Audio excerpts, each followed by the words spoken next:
All right, we are recording to the cloud, so let's officially start this. Talk to me, Cleveland. This is epic right now. Epic. What you are seeing right now is epic. You Epic. have the two founding fathers of Cleveland hip hop. And I'm older than him. Right? Yeah, like about 8 days. September the 13th. That's your birthday, right? Yes. The 13th, correct? 13th. And mine is the 5th. So I know people's ages by when they say their age in a rhyme. September the 13th, to be exact, that I'm a Virgo, met you catch a freak attack. That's one of your rhymes, right? From way back then, you have a better memory than me. You know why? I need to leave them plants alone. All right. All right, you were you we had lost your volume, but you're back now. Okay, your volume is out again. Yeah, I don't know. It was out, it was in. We need to get that together. Oh, yes. Can you hear me? Now I hear you. Okay. All right, we good. Okay. For those of you all who, everybody's seen me, this is my page. Obviously, you know who I am. Right here, you have my fraternity brother of Kappa Alpha Psi, and a founding father of the hip hop movement in Cleveland, Ohio. You already know his name, the one and only DJ Cochise. What's going on, Special? What's up there, Chill? Hey, man, like I said, this is epic. And somebody asked me today, I was talking to J. Cole, who's doing the hip-hop documentary, and he said, is this the first time you and Cochise ever did an interview like that? I'm like, I believe it is. We were going to do one of the Colin Post one time, but, you know, yeah, this is the first time. This is the first time. This is it. God, so, knowing you forever. Since we were 18 years old? Okay, your volume is going in and out, though. I will tell you that. What about right there? You're good right there. I don't know what's good right there. I'll stay at this volume. Okay. Okay. Lots of people are joining in.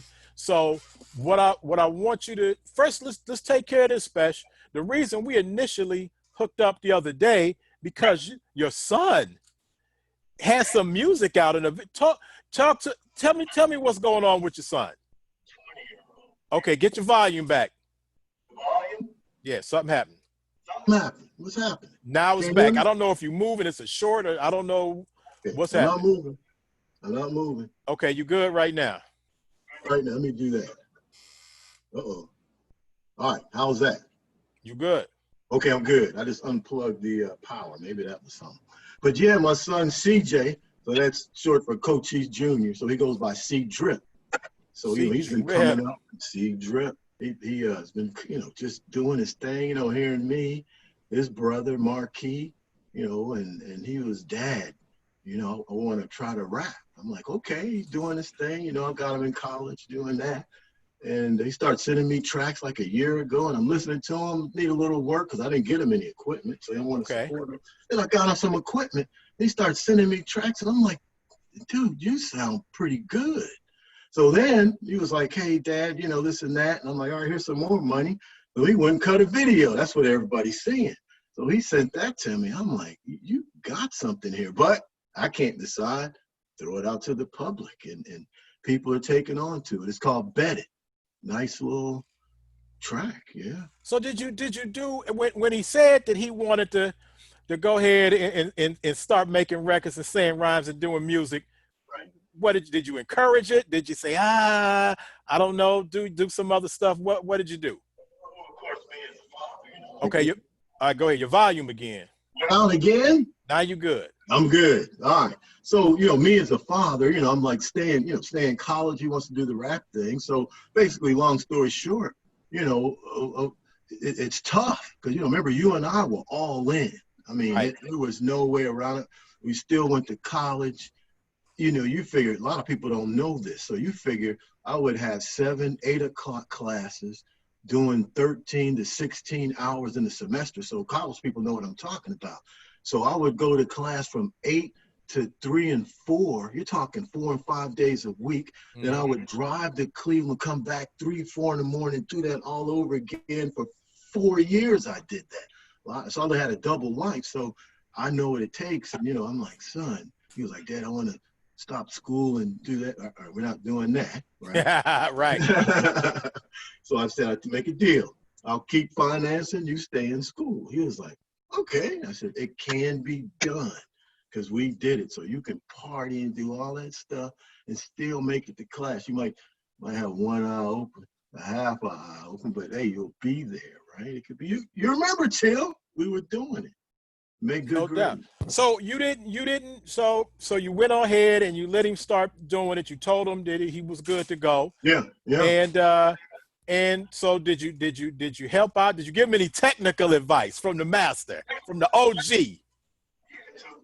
Just stay true to the game. First thing I said. And then I started telling little things we used to do.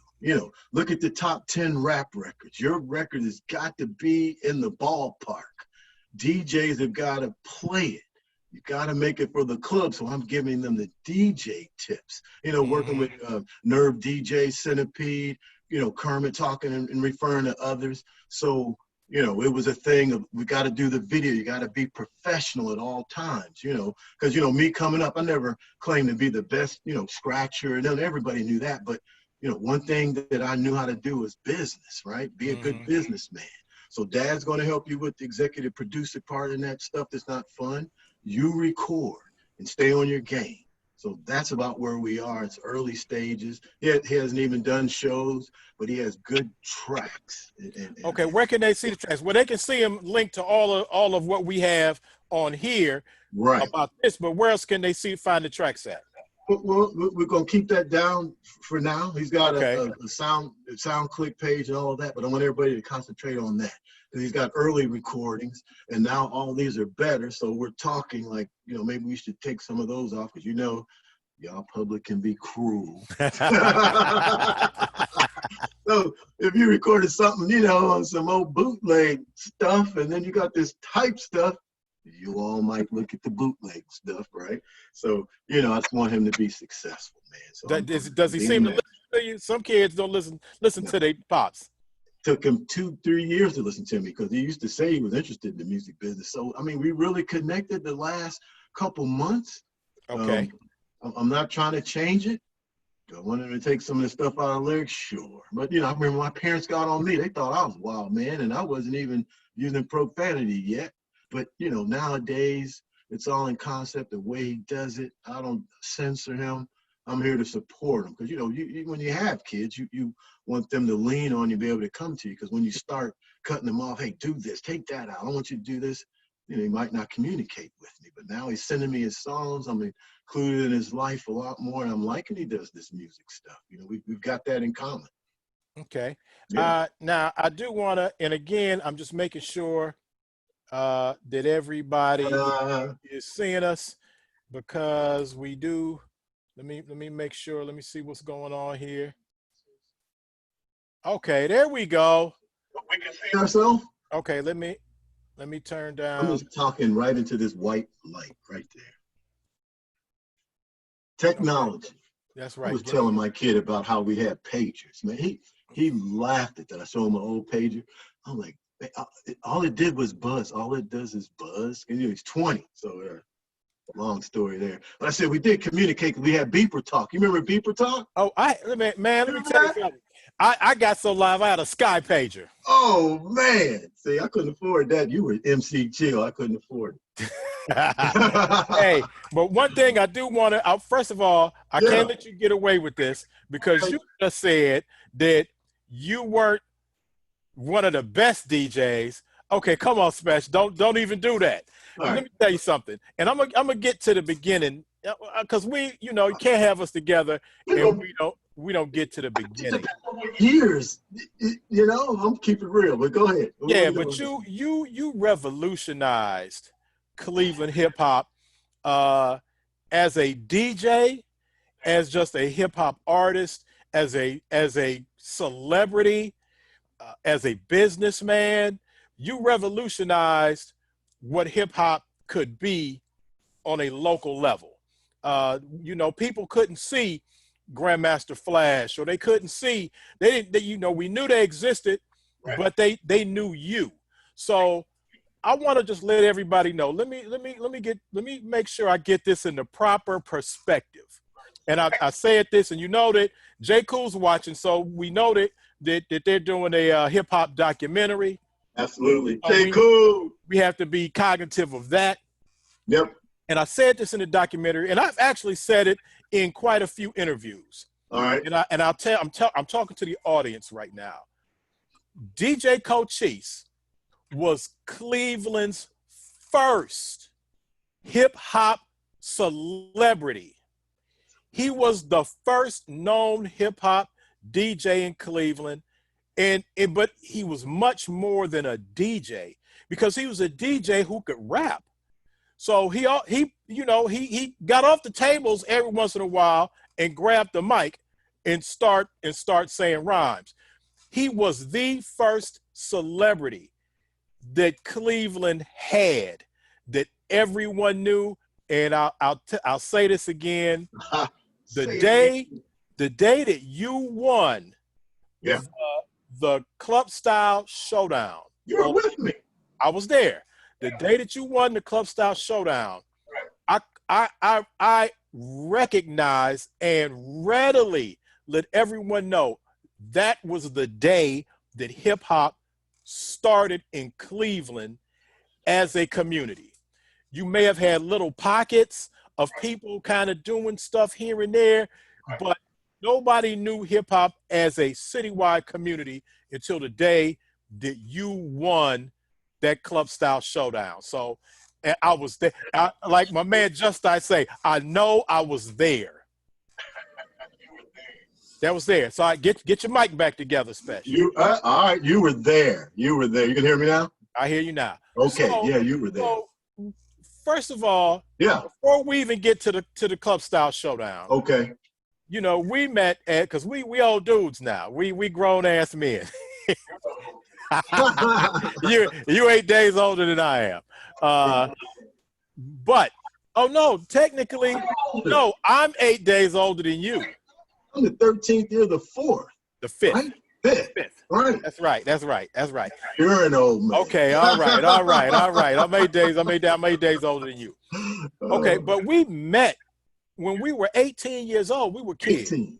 Yep. And a lot of people don't know that you came to Kent State, one, on a track scholarship, and two, you came from Italy, from Naples, Italy.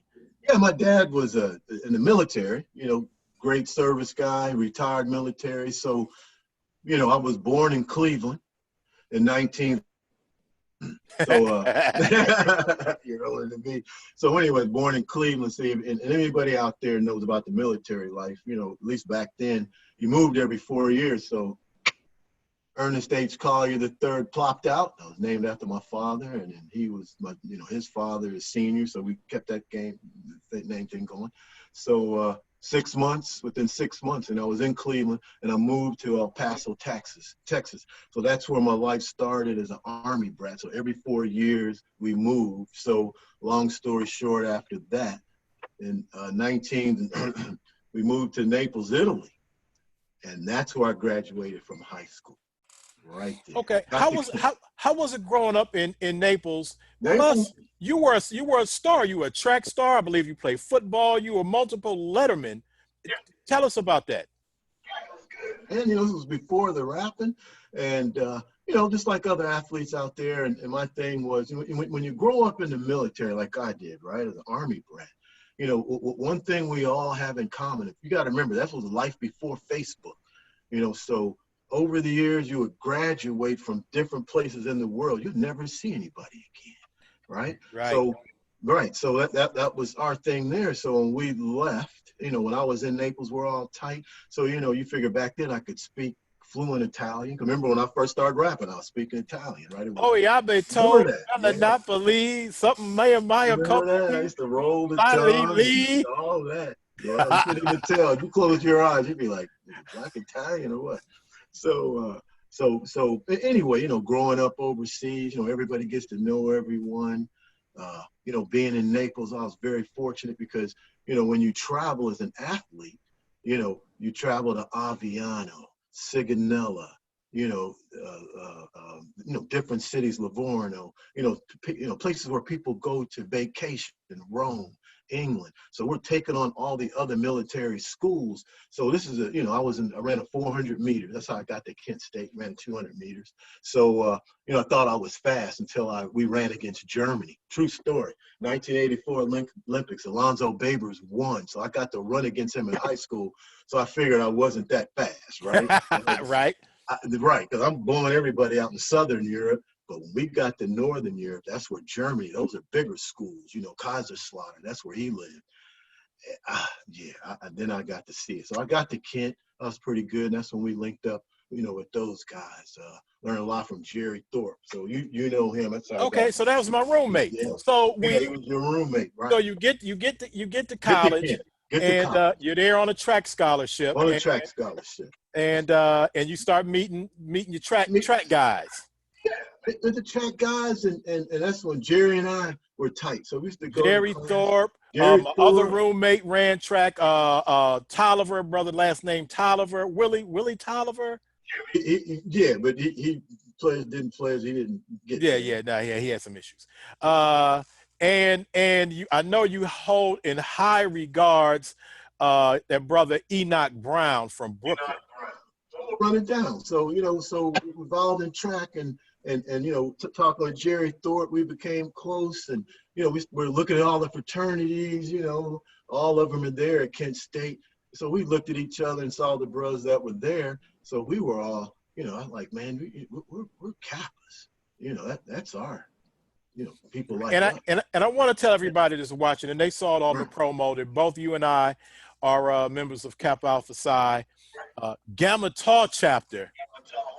The Undertakers. We don't take them over. We take them under. We don't make them. We undertake them. And Cochise pledged me.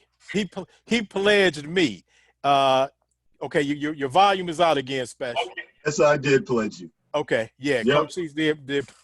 That's a whole nother story. Yeah, we won't go there. Yeah, but I don't know if you remember I think the first time, obviously, we met during freshman week, and I want to say the first time I really remember meeting you, and this is gonna sound funny. I don't know if you remember it or not. Sometimes my memory is different than everybody else's. I first remembered you that we were going to a fight. Somebody said we were in the dorm, and somebody said, "Oh, it's a fight down in some people jumped on some brothers, and it's freshman week, so it's nobody really there but freshmen. Maybe like some old school dudes trying to holler at the new sisters there." And your volume is out again. Come on, Special. You go get them off the yard. We get them off the yard. There you go. Okay. So we went. I don't know. We went to a fight. We beat a couple people down. Because you were a black belt and karate superstar. But anyway, another story. Go ahead. That's another story. That's what chill. But yeah. So we're at Kent State. 18 years old. 18. In the same dorm, right? Dorm. You were in Kuntz Hall initially. Yep. That's right. Yep. I think you might have even been on my floor. Were you on the 7th floor? Or were you on the? Because I've shifted so many. You did, because then I started Kent, then I went to Liebrick. And you went to Liebrick. Because I started in Manchester. Okay, see, I didn't know that. Yeah, I didn't know. I got to Kuntz. So yeah, but we were in the same dorm in Kuntz Hall together, and and in early days, I first hear Rapper's Delight. Now I don't know if if you remember where you was in that picture. Okay, huh? I'll tell you. Like this is where I was in the picture. Where were you at when you first? Everybody kind of remembers. All DJs, MCs remember where they were at when they very first heard it. Right. At the time, we were all in college. Rapper's Delight, and I had this roommate from New York, Enoch Brown. So he really didn't care for Rapper's Delight. We all loved it because he had mixtapes.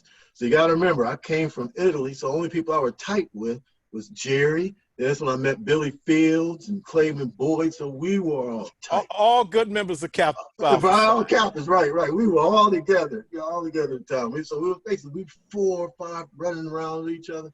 So at the time, they were from Cleveland. Right. So that you all went to Kennedy. We all from the Kennedy. K-House in the building. I'm honorary Kennedy. So my grandparents grew up on 187th.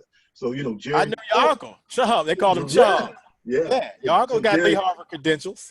Right. So Jerry Thorpe was in the mix too. So we ran track. So we all got interested in Kappa, you know, all of that. So all this was happening at the same time. But back to the Rapid Delight story. I had a roommate, Enoch Brown. So that was back then. Everybody was singing during talent shows, and I didn't have friends. Luckily, that's how Enoch Brown and I got tight, because it's like, you know, when everybody went out, you know, they were at their high school people, you know, you knew everybody. So I'm kind of tagging along. And I had 30 people from my high school that came to Kennedy. It was like I was still at Kennedy. Zero, right? I wasn't as suave back then, like but Jerry. You had your track guys. He was with everybody, right? Everybody knew Jerry. Okay, hold on, Special. I ain't gonna let you keep doing that. Okay, right. you was pretty smooth. You had game when you were a young man, because we're not even gonna go in those stories. I had game, but you gotta remember. So at the time I had track, and this is very important because Kent shifted all the scholarship money to the football team and all of that. So I lost the track scholarship. So now I have to stay in the United States, or I got to go back overseas, which is not too bad, to go to University of Maryland in Munich. So if none of that happened, I'd be going to college over in Munich. Did not want to do that. So not going to Germany. Right. I didn't want to go to Germany because I grew up in the military all my life. Right. So it's like, and the people in the military, the one thing you want to do is go back to your hometown and go to a college near where you grew up, because you never got to know where you grew up. So remember, I just appeared one day. Right. So all this, you know, was taking place. So had Enoch Brown, you know, I was, you know, trying to go to dances, you know, nobody was dancing with me, you know, that kind of thing, because everybody knew everybody. So back then, everybody's singing, you know, must be a special lady. You know, I'm singing. But a very exciting. That's right. We all singing. But Enoch is back to the beat. Everybody. And then you throw your hands out. And I used to be, dude, you can't sing. What are you doing? You know. Then he put these tapes in. And I was just blown away. You could hear cha-cha-cha-cha-cha-cha. And that's when I heard rock the street, you go on and like this, good. That's when I started, you know, learning it back there, but we ain't there yet. So all this was going on, and then I went to the Rathskeller, because if you remember, we were too young for a minute to get in, because remember, Kent started the 28, you had to be 18. Right. So if you're older than me, you got in. I'm 8 days older than you, man. I could only go to next weekend. This is how DJing got started. That is funny. This is how I got started. I'm 8 days older than you. Keep going, man. Older. So you remember now, I came up in Europe, so I never seen so many African Americans in my life. So it was a culture shock for you. It was a culture shock, right? So now I'm going to Rathskeller. I never have been to a club with so many African Americans in it one shot. So I would go in there and just sit there. Then I would look at DJ Lonnie V. You remember him? That's my man. That's Lonnie V. Vince Robinson, Lonnie V. That was, I tell Vince, he was the DJ when we got to Kent. But I want to interject one thing, because everybody knew the whole city, Cleveland knew you because you were DJ Cochise from the Kent State Rathskeller. And okay, get your volume together. And okay. Like I said, because back then, before Ronald Reagan messed it all up with financial aid, a lot of people went to different colleges. So because I knew about the mixtapes, Lonnie B was DJing, and this was where my frat brother Jerry Thorpe came in, because he had a bigger track scholarship than I did. He could see that I would go to gigs and just, I wouldn't stand office, but kind of. So he came up to me one day like, "You good?" You know, because I didn't do drink, none of that stuff yet, right? Yet. I didn't drink beer. It was on the way though. Right, it was on the way. Didn't do any of these things, right? So Jerry was like, "What do you want to do? You know, you're not really having fun." I said, "Man, I want to DJ." So I didn't have any money. So he gave me $600. Took me 5 years to pay it back before we graduated. That's another story. But anyway, he gave me the money. I went straight to Radio Shack, got some equipment, got with Enoch Brown. All this was happening at the same time. We didn't have mixers and all of this. We got the turn-ups. I think everybody was doing that back then. And that's when I started rapping along with Enoch Brown. Okay, now let me tell you, I want to say two things. Yeah. That one, Enoch Brown was a good brother. And but what was always I thought was interesting to me about Enoch, he was from Brooklyn. Right. And he had this real thick Brooklyn accent. And he was trying to tell me about like early hip hop in Brooklyn, and he kept talking about, yo, what you know about Booney? You know about Booney D, Booney. I'm like, who the hell is Booney? Right. And then I find out he's saying Spoonie. All right, get your volume together. Yeah. So I found out that he's saying Spoonie. Right. And I'm hearing Booney because, you know, he has that New York. And like you said, man, he's rocking that on the tapes. Say it one for the trouble, two for the time. Come on, y'all. Let's rock that. And that doom, doom. Yes, y'all. Doom, doom, doom. I'm like, oh, snap. That's nuts. Right. But what I want to tell you is you had the whole Cleveland universe thinking that the Ratskeller was like a disco club. It's a bar. It's a bar. It's a college in the basement of the student center. So everybody, because they knew you, and they're like, oh, DJ Cochise from the Ratskeller. I want to go to that club. And I'm like, okay, I wouldn't call it a club, right? But it's a bar. I had to cheat. We gonna get to that. We're gonna get to that. We gonna get to that. What I said, right. And we first of all, we got loads of people right now watching. What's up, y'all? Cochise Hills, my man Ronnie Knight, lot of DJs, Mark Cox. We got Doer in the house. I still got my fire stick, Mark. Antonio Muhammad. My mom is watching. J. Cole. DJ Shock. Mayor, right. Shock's Mayor. Good brother, always has been. Good brother.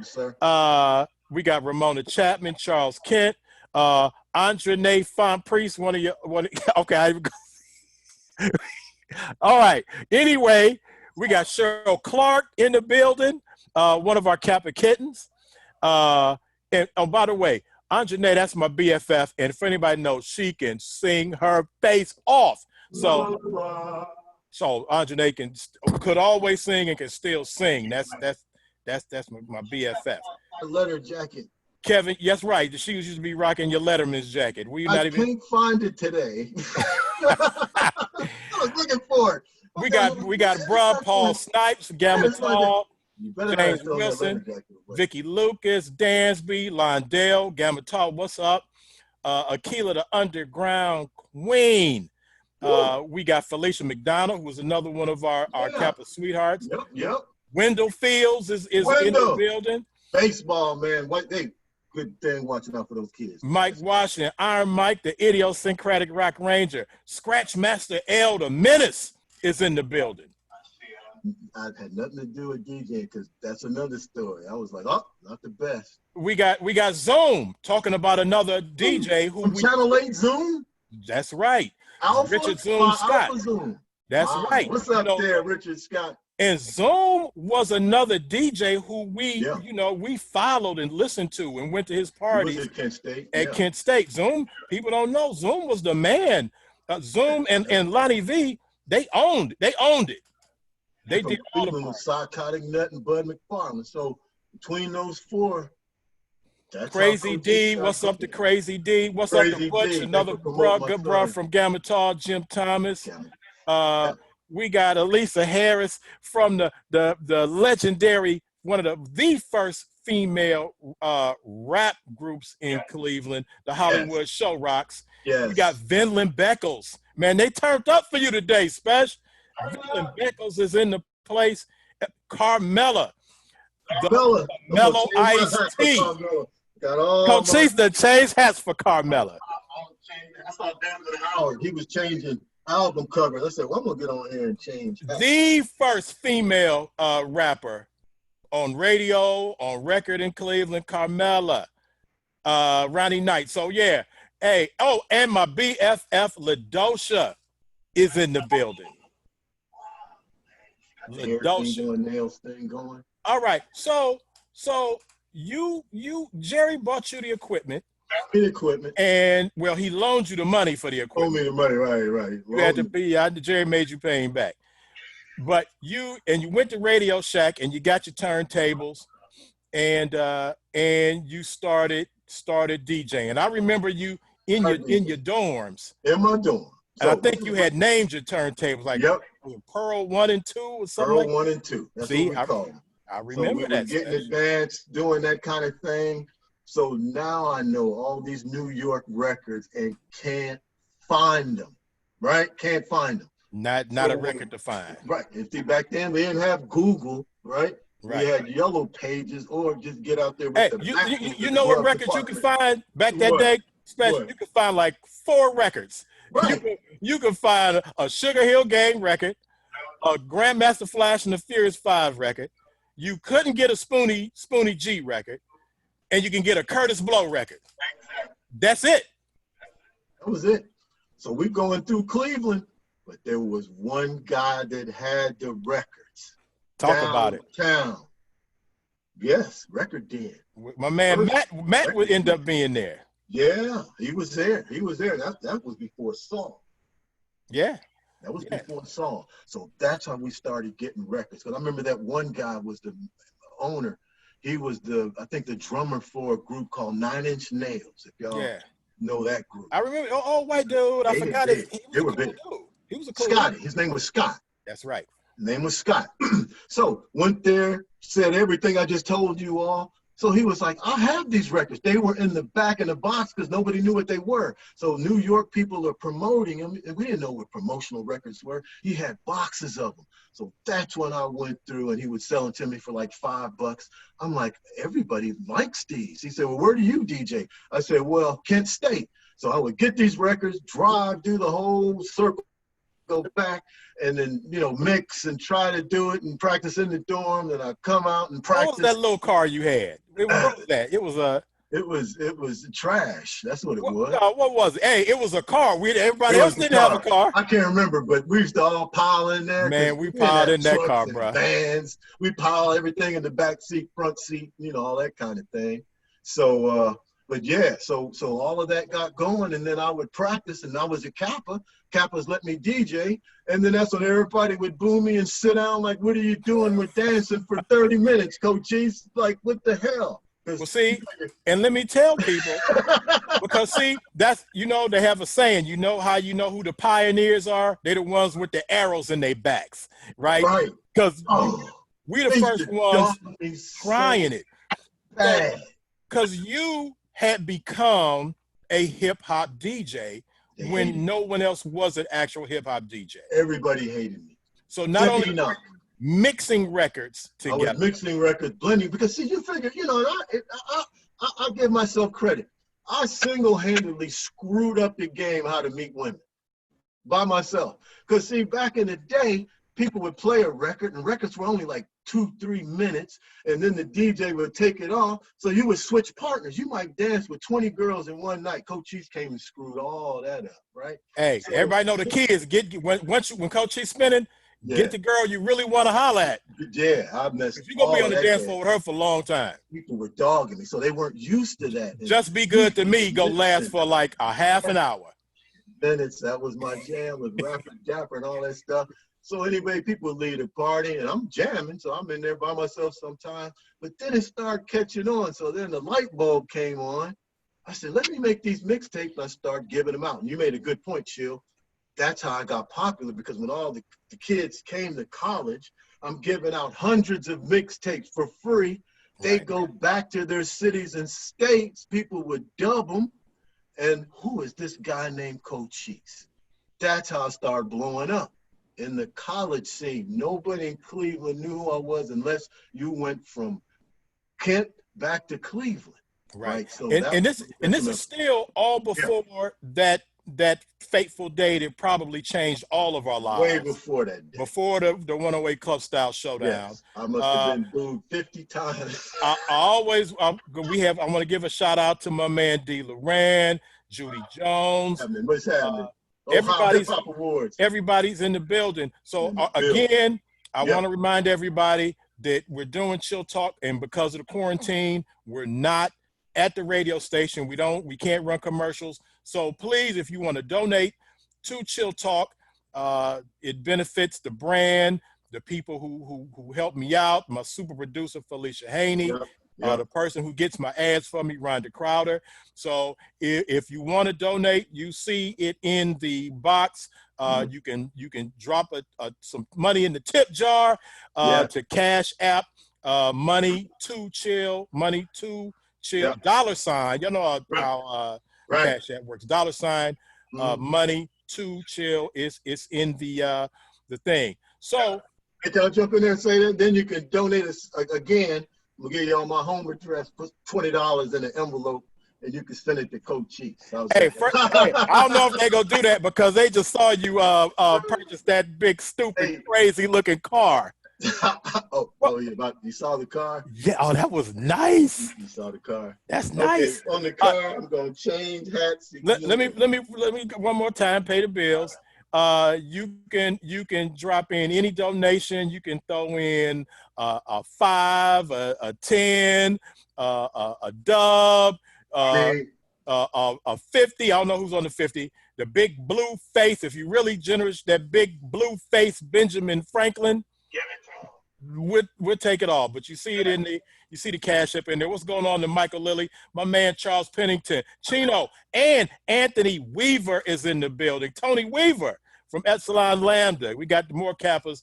Remember Stacy Malone, who is the director of the Cleveland hip hop documentary that you and I have already done interviews on. So, and I saw some of yours. And J. Cool had me crying, man. I saw you, man. They not editing that out, bro. They ain't editing that out. Hey, because I'm an associate producer on that. Are we keeping that, bro? You broke down. Man, you know I'm a cry. I cried at Watch the Grinch. Jim Carrey, Lion King, you name it. Cochise has cried. All right, Billy Fields' wife is in the Billy building. Fields. And LaDosha always putting some money in the tip jar. See what I'm saying? Yeah. That's my BFF. She's good people. So good people, you spinning. Now I remember one of the first times, and I'll let everybody know that just so we keep this record straight. Keep it straight. That Cochise was 100% the first DJ I ever had as an MC.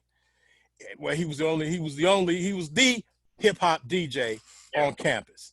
And as I started getting my rhymes together, Cochise, I knew I could just roll up on Cochise and be like, Special, let me get the mic. Give it to him. And I remember remember we used to have parties at Eastway, upstairs in Eastway. Yeah. That's when I did my first gig. Sigma Gamma Rose paid me $5. Hey, that was $5 you didn't have before. And they still owe Kappa Alpha Psi $40 because y'all got started. We lent y'all $40. Y'all still we back. Okay, Special. We way past that now. It's Indie Love. They gave it back. We call it Indie Love. We good with the Gamma Rose now. $40. The Gamma Rose show the bros much love. Okay. But you can keep your $40. Yeah, they did. They took care of that a long time ago. But Eastway was one of the first places that I remember you DJing at. And when I say Eastway, people that go to Kent State now, some people don't even know that there is a room in Eastway that's upstairs, because Eastway is where the bowling alley, the pool table, where people go to get food. But it's a room. And we used to have nice parties up there. Nice parties. It was a nice setup. Yeah, I used to go up there and, whenever I DJ back then, I used to go 2-3 hours ahead of time and bring my TV. It was black and white, little TV antenna with the aluminum foil. That's what we had. So watch TV and just mix 2-3 hours ahead of time because I figured I was going to get booed. and people would sit down and run out of the room and sweaty, and they weren't used to sweating back then, man. I just messed up the game. I messed up the whole game. As time went by and the I'm culture sorry. of hip hop started taking hold, because yeah, then it took hold. We were hip hop heads. We were b-boys and hip hop artists before there was a culture. Hip hop heads. So you spinning and you mixing records, right, and scratching records. Oh, that probably really drove people crazy. I called it swipe and mix. Swipe and mix. Swipe and mix, yeah. But the culture ended up catching up to us. Changing, yeah. And even as an MC, I remember, at first I could only go to you although I have to say, Lonnie V, my man Vince, let me go to the rap one time, and I kicked Rapper's Delight over Rapper's Delight. That was the first time I ever said any rhymes, ever. And I think I learned the lyrics to Rapper's Delight in 2 nights. I listened to that tape over and over and over and over until I used to do that, because you used to like quote every karate movie. You knew all plus the Dragon. Do you remember when I used to break bricks for money? I don't know if you remember that. I would bet people that I couldn't break a concrete brick with my hands, and I was breaking them for $5 a brick. Okay, really volume again, Special. Yeah, you were really good in karate, man. So we want to get, so the culture started changing. More rap records. You have more than Curtis Blow, Sugar Hill Gang. Even though when 8th Wonder came out, man, I'm like, okay, this is dope. When they went from Rapper's Delight, and then 8th Wonder, then Curtis Blow went from Christmas rapping to maybe the breaks, and Sequence came up and start rocking. And then, we start filtering in, especially through you and Enoch, filtering in more the records, songs, those Enjoy records, the Spoonie G records, the 3 records. And so the culture caught up with us. And so you started doing more and more parties. More parties, because, from my perspective, so, what was going on, and you figure, I didn't know, you already said we didn't know we were popular and all that thing. I guess I was first, I didn't know. And I didn't know till I started going to the rack, because I used to like to go up there early. Nobody was there. I get there like 6 o'clock, 7 o'clock sometime. The party would start at 9. But I started going up there at 6 o'clock, and all these people were just out by the student center area. If anybody knows Kent State, and I used to go, what is everybody here for? Because I went down the back way, down the elevator, so I never got to see who was outside the door, the blinds formulating, inside the student center, going up and down the stairs, until one day he opened up the door like 6, and there had to be 100 people in there, and people from Kent State couldn't get in the Rathskeller. That's when I knew. That's when you knew this was catching on. Yeah. Hey, let me answer. DJ Loran said he tried. DJ Loran said he tried to send something. It's in there. It's $. You got to make sure the $. Money, regular spell money. The numeral 2, not spell it out. The Arabic numeral 2. Chill, CHILL. We good. So I appreciate everybody trying to drop something in the tip jar. But so now, Spesh, you and I, because again, like Just I said, I know I was there. We started doing more parties. Hip hop started becoming more popular. And by the next year, the year after we get there, now we're joined by another legendary DJ that we know in the Cleveland area, DJ Kid Finesse. Finesse, oh, absolutely. Then Finesse comes in. He comes from Youngstown, but by way of Queens. By way of Queens. And so he's bringing more like Crash Crew and all these other different. So now everybody is getting all these records, and it's becoming something moving. And this one I knew. Can I jump in there? Because I want to give Kid Finesse his props, because he helped. Okay, make sure now we can hear you, but for some reason it's lower. Okay, you say what now? Okay, I think you're good. Go ahead. I'm good. See, now Kid Finesse brought that like an athlete mentality. He started getting records I didn't have. So that's when the kind of competition started. you know, far as who's better than who. You know, we're all buddies, but who's better? I wanted to be better. He was better. I can mix better. I can do this better. So that's when the DJ battling kind of started at Kent State between him and I, just to see, to be better. You know, and again, yeah. and now all three of us are Kappas. Right. So the noobs, we owned it. I know Zoom, I'm sorry, bro, but by that time, Zoom was gone, and we held it down. Finesse. He wanted to pledge. He didn't.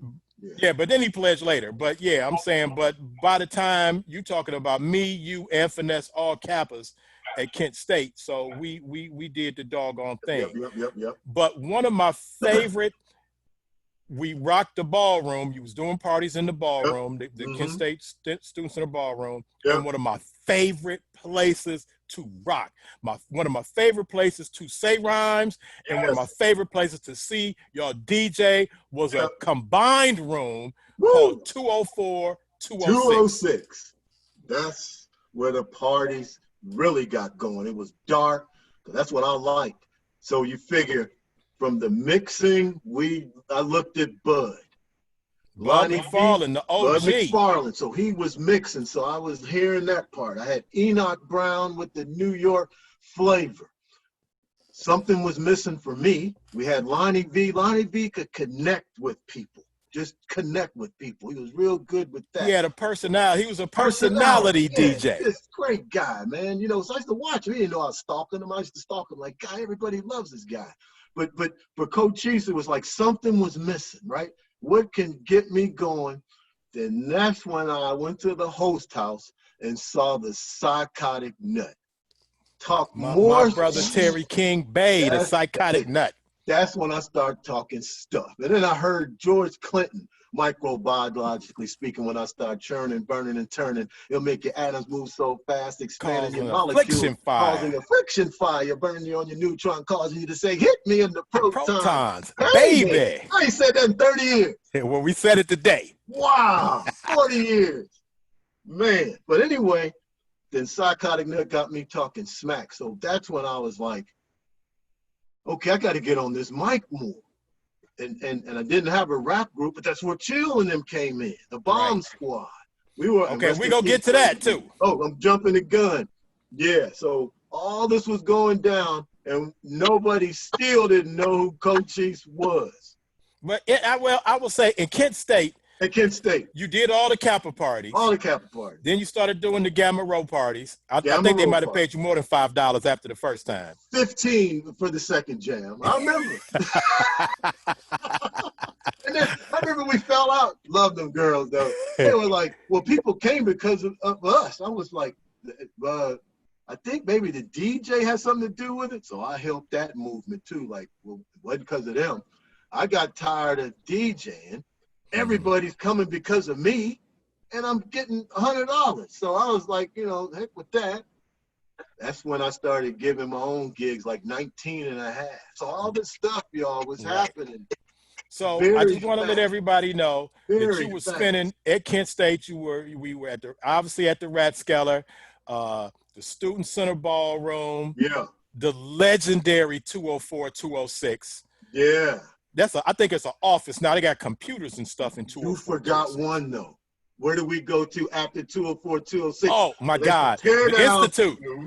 Yeah, over there in Oscar Ritchie Hall, the Pan African Studies Department. Yeah, better known as the Institute. We just call it the I'd rock them until the sun came up. So I would rock over there by the Student Center, tear down, and go to Oscar Ritchie Hall and take everybody in. When you walked out that door, the sun was coming up. You could rock at Oscar Ritchie till 6 in the morning. No police at your door. Going on every weekend. Cleveland still didn't know who Cochise was. We had Akron U, Ohio State, because now bruhs are coming. So let me go back to that. And I want to say what's up to my Sands. I know they listening. I know Billy's now. I know he's out there, Clavin, all the rest of them. Hey, check this out. May 10th, right, is our anniversary for All the Way Live at Kent State Gamma Tau. And that's our line name. And love those brothers. It's our 40th year anniversary. And just want to say love all of y'all. Daryl Anderson, got John Jastober, Brian Paramore, Victor Emo. Hayes, Randy Walton. Yeah, all my dudes, Clavin, Billy. I wouldn't even be a Kappa if it wasn't for Billy. Me and you both. That night, the Burning Sands. Thank you, Billy. Don't have me cry. So, and I'm gonna tell you that Jerry Thorpe. it wasn't easy No, pledging under it wasn't you fair. and Billy and Clay. I probably took it out on you. Wasn't fair because I know some brothers be like, Cochise didn't pledge something. Let me tell y'all something. I'm online. Who do you think everybody's asking for? Their Kappas are coming from different cities and states. The first thing they go is, my girlfriend loves you. Which one of you mofos is Cochise? It's Cochise. Right, they all trying to come to me. I'm in line, look at the Kappa in the sky, diamond in the sky, like, geez, okay. Well, whatever happened, y'all took it out on us, the next line. Yes, and we took it out on y'all. That's and right. then I took it out on Finesse and them. Man, I used to be running for my wife. We used to be running around the campus. We had to run around the campus. Because one thing about our line, not that we had the line, but our line kind of helped transform Kent State. Because you figure I was DJing, and then, my son's Billy, he has a way to get people together. He still does. Billy had that swag. Billy had that swag. Right. So between Jerry and Clavin, we just spread out that way. That's true. You guys opened up Kappa to the next level from the the brothers, because it wasn't a lot of brothers. It was more you guys on the line than it was Kappas on the campus. Right. So and with radio, so it kind of helped with Greek. Because remember, the DJs I just named, none of them were in a Greek. I'm the only one that was in a Greek that was known. So I'm pumping up, go to college, stay in school, look at your sororities, fraternities. That was the Cochise motto. That was my thing. Just try, stay in school. All right, what's up? Big ups to my man Dexter Baker, another Gamma Tar Undertaker. What's up, Dexter? Hold on, let me see. All right, we went out for a second. Okay, Dexter we good? Baker, J. Cole is shouting out. He wants you to talk about Hollywood Heights. And Hollywood Heights, yeah. Okay, all right, Special. I can't hear you at all now. All right, you don't hear me at all? Did you hear me? Check did you 1, mute 2. yourself or something? No, I'm here. Still don't hear me. I cannot hear you. Cannot hear me. You are. Okay, hold on. Let's get you together. It looked like you are muted. Hold on. There you go. Yeah, you had muted me. Don't hear you. You don't hear me? Okay, no, that was my fault. My fault. Oh, yeah. All right, we good. There. Okay, we're good. All right. Yep. So before we can get to Hollywood Heights. Right. It came after, yeah. Did the formation of the bomb squad happen before? That happened before the showdown. That was before that was after the showdown.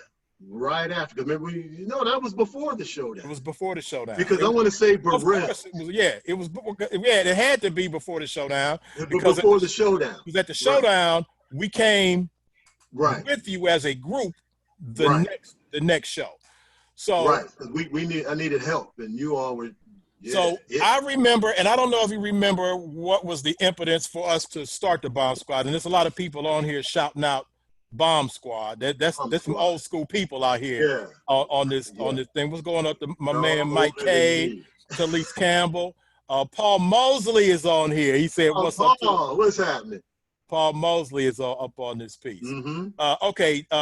DJ Loran, Derek Loran is asking, what year is this? So we're initially talking about 79, 80. The college in 79. So you're talking 1980 when, because you figure 79 we got there in August 28. I met you in 79, but it really all started jumping off in 80. Right, because you figure I became a Kappa in 80, May 10th, 5:08 a.m. Right there. So all this happened within a 6-month span. Right, and since you shouting out, my anniversary is coming up May 16th. May 16th. All shout out to my Sands, the line of Destiny alias Rebirth of the Cold. So what's up to my fans, Gary and Rob and Willie Yeah. and B-Dub? Rob. What's up? We go get it in. But so this is what I remember about us forming the Bomb Squad. The first rap group. Now, Yep. when you say who was first, okay, I'm talking about supreme rap group. Did people end up knowing? Because somebody can say, "Oh, I had a group and nobody ever knew it." But this is what I remember happening, and let me see if you remember the occasion. Okay. We were at, I believe, the Kiva, and it was a talent show, some type of talent show. That's when y'all blew up. We all blew up. But no, hold on. The brothers. The brothers did because we were already the rappers on the yard, the rappers in the DJs. Right, already. That's true. You, and Kid Finesse. Yeah. And by the way, although you and Kid Finesse are DJs, DJ Supreme, y'all both could rap. Right. So you and Finesse would also rap. So we were DJ, y'all were DJs and MCs, and I was an MC. And so the brothers did like a rap. And because they were rapping, the crowd went wild and were looking at us like, ooh, like it was a burn on us. Like, ooh, like in y'all's face. Heard us yet. I remember you came over to me. I was sitting on the left side of the thing. And you said, we need to get everybody together and make a group. Yep. And so I went over to Finesse. I was like, Finesse, you in? And Finesse is a rebel. And he liked to do his own thing, and he was kind of like, okay, because they were at him just like they were at us when they saw the cats rapping. They look at us like, yeah. So we like, okay. And so the next thing I know, Finesse says, oh yeah, I got another guy for the group, because it was just me, you, and Finesse. So this is 1980 and a half. 80 and a half. 81. It had to be 81 because the contest was in 81. I had just become a Kappa. Right. So it was me, you, and Finesse. We didn't even have a name for the group yet. So Finesse says, I got another rapper. And I'm like, how are you adding people to a group we don't even have a name for yet? He said, you gotta hear him. He got his voice. His voice is dope. His name is Wayne G. Yeah. So he brought Wayne G over to the apartment, and Wayne G, rest in peace. We recently lost Wayne. I went to the service, got all choked up and spoke and gave Wayne G his Bomb Squad props. But and I'm looking at Wayne.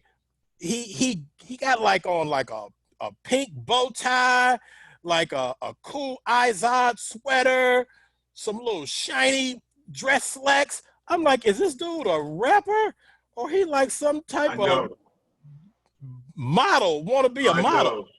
Yeah. He used to dress like that. Then he started rapping. Yeah. And his voice was dope. Just pierced the atmosphere when he rapped. Oh man, and you have a excellent rap. Actually, you have a good speaking voice and rap voice. That's another thing that made you stand out. Thank you. When you were DJing and rapping. Right. That you got a really nice microphone voice and just speaking voice in and of itself. Well, thank you. There's So I heard Wayne G. I'm like, okay, let's go tell Cochise. Yeah. We got 4 members of the Bomb Squad, and we got some rehearsal in, and we rocked at the Kiva. The Bronx had a fashion show, the Kappa fashion show. Can I tell them the story? Hit it. This is how cold the Bomb Squad is, right? So we're in the Kiva. I think we still had haters from that other show. So remember that, you know what I'm gonna say now. So we up there, I'm doing my thing, we're doing our thing, and all of a sudden electricity goes out. I think they yanked the cords. Somebody pulled the plug. Some haters pulled the plug on us. Didn't give a hoot. They kept going, people clapping. You would have thought that was part of the show when electric, because we were all professionals at 19 and a half, 20. At that point, we had rocked many rhymes by then. Many parties. You got to understand that. I'm trying to cover ground, teach everybody I can. But when that electricity went off, didn't phase us. I kind of looked at them. They kept going. Beatboxing was not out yet. We didn't care. Clapping. They rocked that show a cappella. That's the first time anybody ever heard a cappella. Man, we killed it, and the Acapella. Bomb Squad was born. Okay, now Born. let me see. What time is it? Because I know you got Man, we things. run out of 3 o'clock. I got a hard stop. What time is it right now? What time is it right now? 2:08. All right. 2:08. All right. So, well, let's get to the main event. This is the thing that changed everybody's lives. Changed my life. Changed your life. Changed Cleveland. Changed everything. My life, our lives. Yeah. Yeah. A lot of lives. The Club Style Showdown. Club Style Showdown at 108 WDMT FM 108. Every year had a Club Style Showdown, and it was called a Club Style Showdown because the DJs had to be from a club. That's the Kent State Rascaller story. All right, keep going, Spence. So, and I just want to catch everybody up on the the science and history of this. Right. To the Club Style show, they had a Club Style show every Saturday. Right. And the DJs, it featured a DJ from the club. So you had Bud, back then was at City Lights, Preacher Man at Mad Hatter. You had Luke Owens. You had various people. My man Lukey Doo, also rest in peace. So you had various DJs at clubs. So and then they would have the Club Style Showdown. And if anybody ever listened, they knew hands down Bud McFarlane was winning. Was the only reason to ever, no disrespect to anybody else, but for a young person, Bud McFarlane was the only reason to listen to the Club Style show. Bud, absolutely. Bud McFarlane. It was no doubt that when they had the Club Style show contest, it was hands down that Bud probably could have took the trophy before they even had it. It started that Bud was winning. Now let me ask you this. Let me tell them the story. Go tell the story. Because there might not have been rap. Let me tell you, because now remember I told you I'm an Army brat. Raised I was in Naples, Italy. So now the college disperses for summer. My parents make me go to Naples, Italy. So I'm over there dying because they've got this DJ contest and I know I'm not going to make it. Didn't have a tape made. But Dean Rufus, I hope you're out there, he happened to just prolong it or something. Maybe a couple weeks, my plane flight got in. I heard it. I said, oh, I can do this. Now remember, I'm still DJing crazy. So I spent $79.99, went back to Radio Shack and got a better mixer because now I know Bud McFarlane, Preacher Man, all these people are in it. They're not going to call me. Luke Owens, Red Lady. Right. They weren't going to call me. You know, I'm only 20 at that time. Just turned 20. About to turn 20. Yeah, maybe 19, 20. And it's like, and then, you know, and a friend of mine said, get in that contest. And I turned it in. I was at college campus. And I didn't have a phone. We didn't have cell phones and pagers. At least I couldn't afford all that stuff. You had a phone in your dorm room and in your apartment, and half the time we didn't have money to pay the phone bill. Right, the phone was always off. You had 4 roommates, so some knucklehead didn't pay it. And somebody making calls out of state and not paying. Exactly, just showing up and you pull up your room, your cell phone bill, your phone bill, and be like, okay, who made this call to Texas? And then you try to graduate. And then they hold your diploma, and you got a $500 phone bill. You can't get your diploma. That's what they do for the campus phone bill, right? Okay.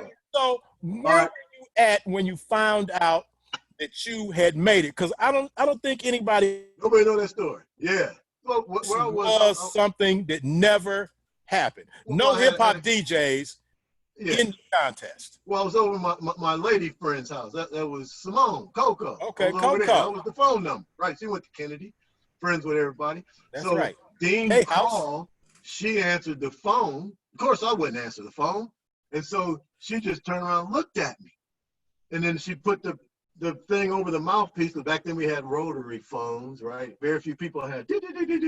So anyway, she was like, it's Dean Rufus. And then I fell and and my knees hit the floor. I was like, what? And then I got on the phone. I was like, hello. And, you know, Dean had that voice. Hello, Cochise. You know how Dean talks. Dean. And I'm stuttering. Yeah. He says, well, you made the finalist to the contest and yada, yada, yada. be here, there, gave me the address. So I had to go out and get that map. And we had maps back then. We didn't have MapQuest. All you youngster millennials out there. We had a map in the glove compartment. The fold-out map in the glove compartment. Fold-out map. And Newberry, Ohio was like not even on the map. It was like just off the grid. Off the grid, right. That's what the station was. So anyway, now I'm nervous. Like, oh God, I'm taking on people that everybody worships. If you're a DJ back then, right? But then that's when I got my crew. That's when Billy comes in. Yeah, but Billy was all. Sands, you were always in my butt, man. He was the one that always pushed me, right? My special Billy Fields. Like my special Courtney Garrison. We got Gamatar showing up. Courtney Garrison is in the building. Yeah. My man Nahisi, I see you out there, King. What's going on? Holding it down for the righteous brothers. Yeah. So go ahead, Special. Go ahead. So I want to just put it in context for everybody. When you got accepted, when your tape got accepted, they probably had like what, maybe 8 DJs that qualified. I had the line. How many people got made it? Like around 8 or 9 or 7? They took 10, and 10, I think Dean said some 200 tapes came in because you got to remember back then the radio station was more powerful than now. So 108 could be heard in Canada, almost Detroit. I mean, it was so make a big circle. So that's how many DJs sent tapes in. Yeah. And I just want the people to understand, again, I want to put it in context. You even getting accepted to enter to be an actual DJ was a giant step for hip hop, because all those other DJs were not hip hop DJs. They were club DJs. They weren't kids like us. These was grown ass men. And you know, they not hip. They certainly not rapping. Right. Well, there was grown women and women too. Robin, she was one of the top DJs out there. Remember Robin? But no, they were all slick DJs. But it was all slick. A paradigm shift was about to happen by you even being in the contest. And I think Dean knew this. Dean Rufus was a visionary, and I think when he heard your tape, he knew. He said, "This is the future." This was the future. So, well, I didn't know it. I was there. We pile in. We go up to WDMT FM 108. How are you feeling? The whole world is listening. All I know is Bud was late. All I want to know is which one is Bud. I remember seeing Preacher Man, rest in peace. I love you, brother. He was half asleep because, you know, he works late nights at the Mad Hatter. He's out there going crazy. And probably had a couple of drinks. 3 or 4. But anyway, so we in there. So I'm looking at everybody because you only have 15 minutes. I come in with the crate of records. Everybody else had 5, 6, 7 records. I can remember me looking at you and Billy, like, why don't they have more records? And then Billy looking at me like, you got this. I keep saying Billy because he was just always in my ear. They're not hip hop DJs. They're gonna play a record. They're gonna play one record for might last minutes. For 5 minutes. They gonna play 5 minutes. You done played like 12 records. Right. And then they all saw me, and it was my turn. Dean had me going. He knew I was gonna win. I didn't know I was gonna win. So I can remember me going in the room. I can remember Billy was like, "The heck with them. They're not seeing what you're doing." He closed those blinds. I remember the blinds closed. And then I can remember the last words people were saying to me, like, "You got this, Sands."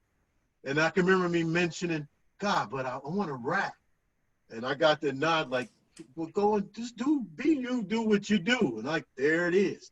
So I can remember all the other DJs were kind of like, who is this guy? Yeah, because no one knew who I was. And they all saw me take all the records out of the jacket. So other DJs know, I'm coming in there. Can y'all see my fingers? My head? There you go. This thicker. They got this many records. I have this many records for 15 minutes. They're laughing at me like, what is he going to do? Such and such and such. The rest is history. I knew I had it. When I saw those turntables, I had to readjust myself. It was history. I got in my zone, man. And the turntables at DMT were set up a little differently than different. But I think they were. It was like way over here, separated on one side, and the mix unit was, Yeah. it was an awkward situation from how you would normally, a hip hop DJ would set up. Real quick, we got an old school DJ that's checking us out right now. My man Kevin Chilius is Kevin Chilius. Kevin Chilius is in the building. Absolutely, absolutely. Mr. Smooth is in the building. Mr. Smooth. Oh man, he lived over there by me. Hey, while all you big money brothers in there, you see the Cash App, drop some money in the tip jar. You see it in there. You see, you support the Chill Talk brand. You see it, $ money. Not time to change my hat. To Chill. Changing hats, y'all. Just join. Okay, so I want you to understand. I need the people to understand something else. I like that hat. Not only am I pretty sure that you were the first DJ to go on Cleveland radio and scratch, swipe, cut records, and you opened up the mic and you started rapping. Out to the beat going down your back. Rock it to the beat, you like it like that. If it's something I said, say on the one. I remember me saying that, and I turned the mic down. That's when I really got it too. I started rapping right away. So let me tell you, that also made you the only one person had ever come up to Cleveland radio and say rhymes in the booth, and that was Curtis Blow. Curtis Blow, I don't know why he was here, but Curtis Blow was at the station one day and he said rhymes. Other than that, no other person had ever opened up the mic and rapped. Making me feel special. Live, live on the radio before you opened up the mic and start rapping. And let me tell you, on the other side of the blinds, because they closed the blinds. And what was going on out there? Yeah. Just imagine when you started scratching and cutting and rapping, the phone almost exploded because you know when the phone calls come, it's a light that blinks out there. Yeah, light is going nuts, and I see Dean peek through the blinds, right, and he's looking like something different is happening right now. He even came out in the hallway and was looking like them other DJs. They went home. And wasn't no need of staying around. They saw what was happening. And the world changed. In at least in 15 minutes. The world changed that there. I could feel it, special. I could feel it we're not listening to it on the radio. We're at the radio station. But I could feel the city freaking out over what was happening. I could feel it. Can I say something too? Because y'all got to remember, I still didn't know Cleveland and all this was going on, people listening. All I knew was Kent State. I came from Naples, Italy, so I didn't know. In other words, like Chill can sit there and say he can visualize, like I can now, you know, where people going John F. Kennedy, where everybody's conjugating Fat Glenn's. You know, I didn't know these places. You see? Okay, hold on, Scratch. We got Scratch Master L. Hold on. Scratch is taking up. I think Bud is like his uncle or something. So he's taking up for Bud. Let me see what Scratch is. What are you talking about? Congrats to you, Chiefs, and no disrespect, but if Bud hadn't chose to do a diverse set over a straight hip hop set, it would have been a different story. Let me explain something. First of all, there is no doubt that Bud is the OG god of Cleveland DJs. And as far as hip hop DJs, he's the pattern. Because until you came along, Special, Bud was the only DJ really playing hip hop records. Preacher Man would probably play some, but Bud, that we tuned in the Buzz Club Style show because he would mix in the only other person, Bud and Preacher Man, but you couldn't really compare the two because Preacher Man, rest in peace, was just playing records. But Bud was and still is a master at mixing records, probably still to this day, the greatest person mixing records together. DJ Blend. But what I'm saying is Bud was the quintessential club DJ, but he wasn't a hip hop DJ. There were no hip hop DJs in Cleveland. Other than you.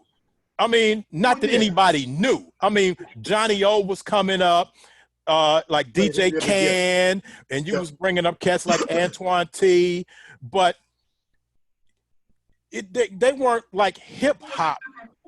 It was a different culture. It was a different culture. Because you remember, like, well, I used to come back. And he damn sure wasn't about to spit bars. Yeah, right. But think about it. We would come back, and mainly you and the guys, we'd be in, like, the Rotunda. If you all know where Tri-Towers is, you can't. They'd be rapping, and when I go back and forth to Cleveland, we get the groups, and, you know, and my philosophy was, God, anybody can do what I'm doing. Let's just, you know, write your rhymes. We'll meet here tomorrow.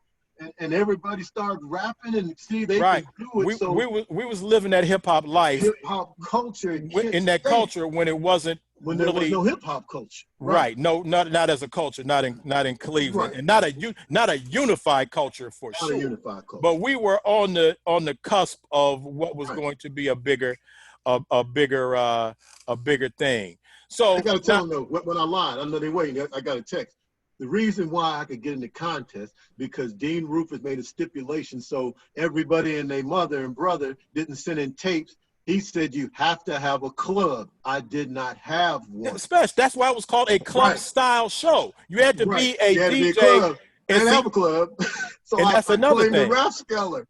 Because after you and Johnny O, and I need all the DJs to understand this. Yeah. After you and Johnny O, then they waived that you, I mean, not just for the showdown, just to do a club style show, you had to be from a club. And after you and Johnny O, then they start letting other DJs on come in. And most of the times we were bringing the DJs, like you started bringing other cats. Yeah.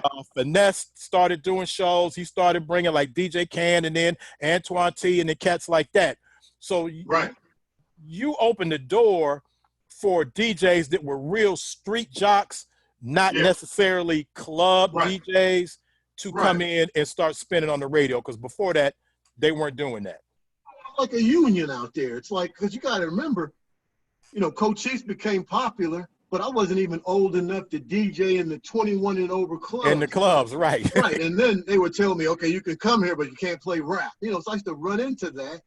That's why I started giving my own parties at 19 and 20. Okay, so after the club style show, it was a total citywide freak out. Then the next week, what you won was you got a plaque, right? And you got to do a full club style show the following week. And which was how long? How long? And 2 hours. That's when it 2 hour show. 2 hours. That's when he jumped it to 2 hours. And then that's when you came back with us as the Bomb Squad. The Bomb Squad. And when Dean was advertising it over the air, and he was like, you know how Dean, to the beat. Next week, Cup Style show, the Cup Style winner, DJ Cochise. And then he said, Cochise and the Bomb Squad. Right. Okay, but I'm going to tell you right now, Finesse had a problem with that. Did he have a problem with it? I figured he would. He had a problem with that because up until that point, we were the Bomb Squad. Right. And I don't think Dean even meant like the name of the group was Cochise and the Bomb Squad. He's saying that it's Cochise and the Bomb Squad. Right. And the Bomb Squad. But the Finesse sound like, you know, Gladys Knight and the Pips. Right. Don't forget Cochise. And we were robbers. Man. Because he's a DJ, you a DJ, and y'all, you know, it was still that thing going on at the campus. But we came on, we did our thing. Now it's a group.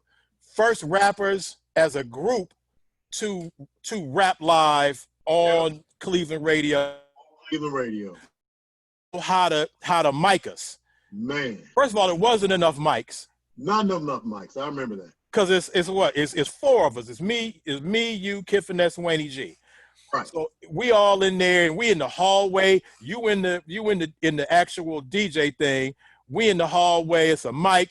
We can't hear the record that we rapping to. So we like you clapping your fingers. Clapping your hands and we trying to catch the beat off of you. It was nuts. But the next day, everybody had our tape. We was like celebrities. Let me jump in there too, man, because people don't know this. Because you got to remember, maybe I'm ignorant, still didn't know we were popular. But the day I knew we were somebody, Randall Park Mall. Well, we went to Randall Park Mall. But let me tell you, I used to go to Randall Park Mall before Cochise. Remember, I never saw so many African Americans in one spot. I used to be sitting by that water looking around like, wow, look at her. Wow.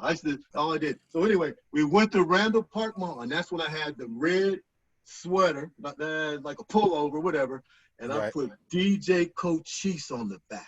Didn't know what was happening. So we went walking through Randall on a Saturday. Y'all remember how it was. You'd have thought Michael Jordan was in there, man. Because they saw you all. Remember that? Everybody. I had my Bomb Squad shirt. It said chill like 40 below on the back. Yeah, right. That's when all that It said on. Bomb Squad, then it said chill like 40 below. It was black and white. Cochise. I mean, it was the whole mall. Just imagine if Michael Jackson walked in there. We got mobbed at Randall Mall. That's being on the radio. I'm looking like we got to, because we go back to Kent and they treat us like just like, get in your place. But we leave and go back to Cleveland. We was like, we were all that. Come back to Kent. We gotta come back because we just regular. Right. Back to the grill again. We regular. But no, I was with you at Randall Mall. We got mobbed. We signed autographs, dude. You remember that? Yeah, I remember because the lady came up to me. I knew we were on something. She was like teared up, and I'm meeting her like 5-year-old kid, and he listens. So then I was like, we gotta watch how we do things. I used to go to Woodhill Park, Monkey Paw days. Y'all know what I'm talking about. We had to watch how we did things in the public. But make no mistake, when we went out and we were the Bomb Squad, or as we were known after that, Cochise and the Bomb Squad. Okay, if we were the Jacksons, you were Mike. You were Michael. If we were the Chicago Bulls, you were still Michael. So Cavs, I was LeBron. We were the Cavs, you were LeBron. You was that dude back then. You probably were the most. You were undoubtedly the most famous hip hop personality in Cleveland. You were the first one. And Akron and Canton and Northeastern Ohio, people and Columbus and then you start getting more gigs, bigger gigs, more money. And I remember we did a show, and we stopped at I think we stopped at Radio Shack, and I was like, man, I want that mic there, Special. And you was like, I got okay. it though. Yeah, but you took it out of my pay. Yeah, I took it out your pay. You did buy me my first microphone, but then you took it out of my pay. I did. I should have gave it to you. But you know what? And that's another thing, because now things have changed. That now MCs are the thing and the DJs. Yeah. But hip hop started with the DJ, and rightfully so. DJ. He does all that rehearsing. Not that the MCs don't rehearse, but you buying equipment, you spending money, you buying records, you got speakers. All we do is walk in and plug up our mic and want to rap. Fires, right? They just want to show up and rap. What time does the party start? 9. They'll get there like 9:30. What time can I come and start rhyming? Help me carry this crap, right? But those were good days. But when did you realize?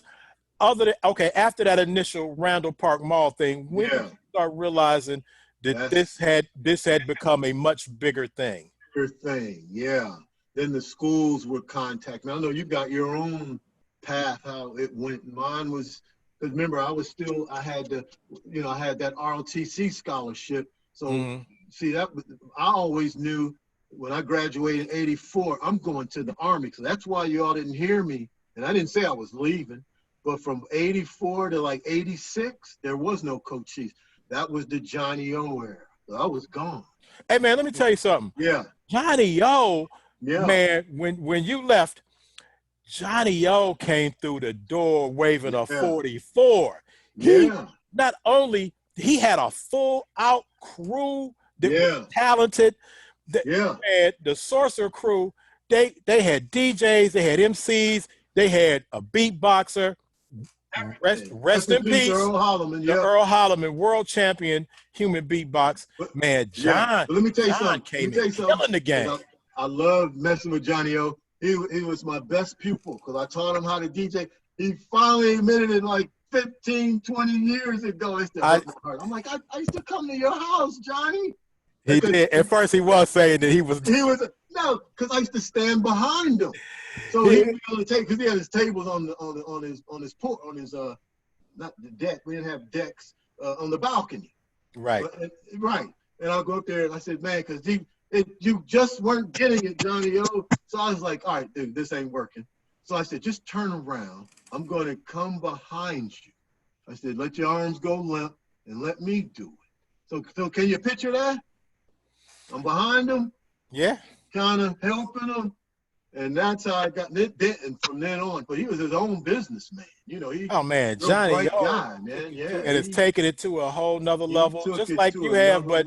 But John owned the city after that. I mean, he was that dude when you left. And the thing is, it's like that's an era I missed in Cleveland from '84 to '86. I missed all of that, so I don't know. I used to just hear about it when I came back. Me getting a record deal. Yeah, all of that. I was in the military when you got that. I'm like, dang, man, I was happy. Yeah, when I came back, you were still doing shows because you were doing them out in Lorraine. What was that club? Studio 93. That was I forgot. We did a lot of shows in Lorraine. Club. Yeah. Yeah, but we did, we did. Matter of fact, when we did the show in Atlanta at the Omni, where the basketball team played. We hooked up. Your cousin was out there. He had moved to Atlanta. Oh, Lenny, yeah. Yeah, Lenny had moved to Atlanta. So and my sister Sharon C. Sunshine is in the. She sang.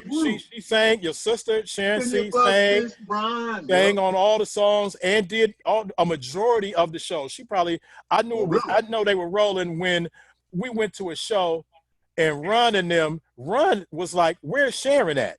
I was like, "Huh." I heard he used to like my sister. He must have because he asked. I heard that Run DMC. He asked me about her by name.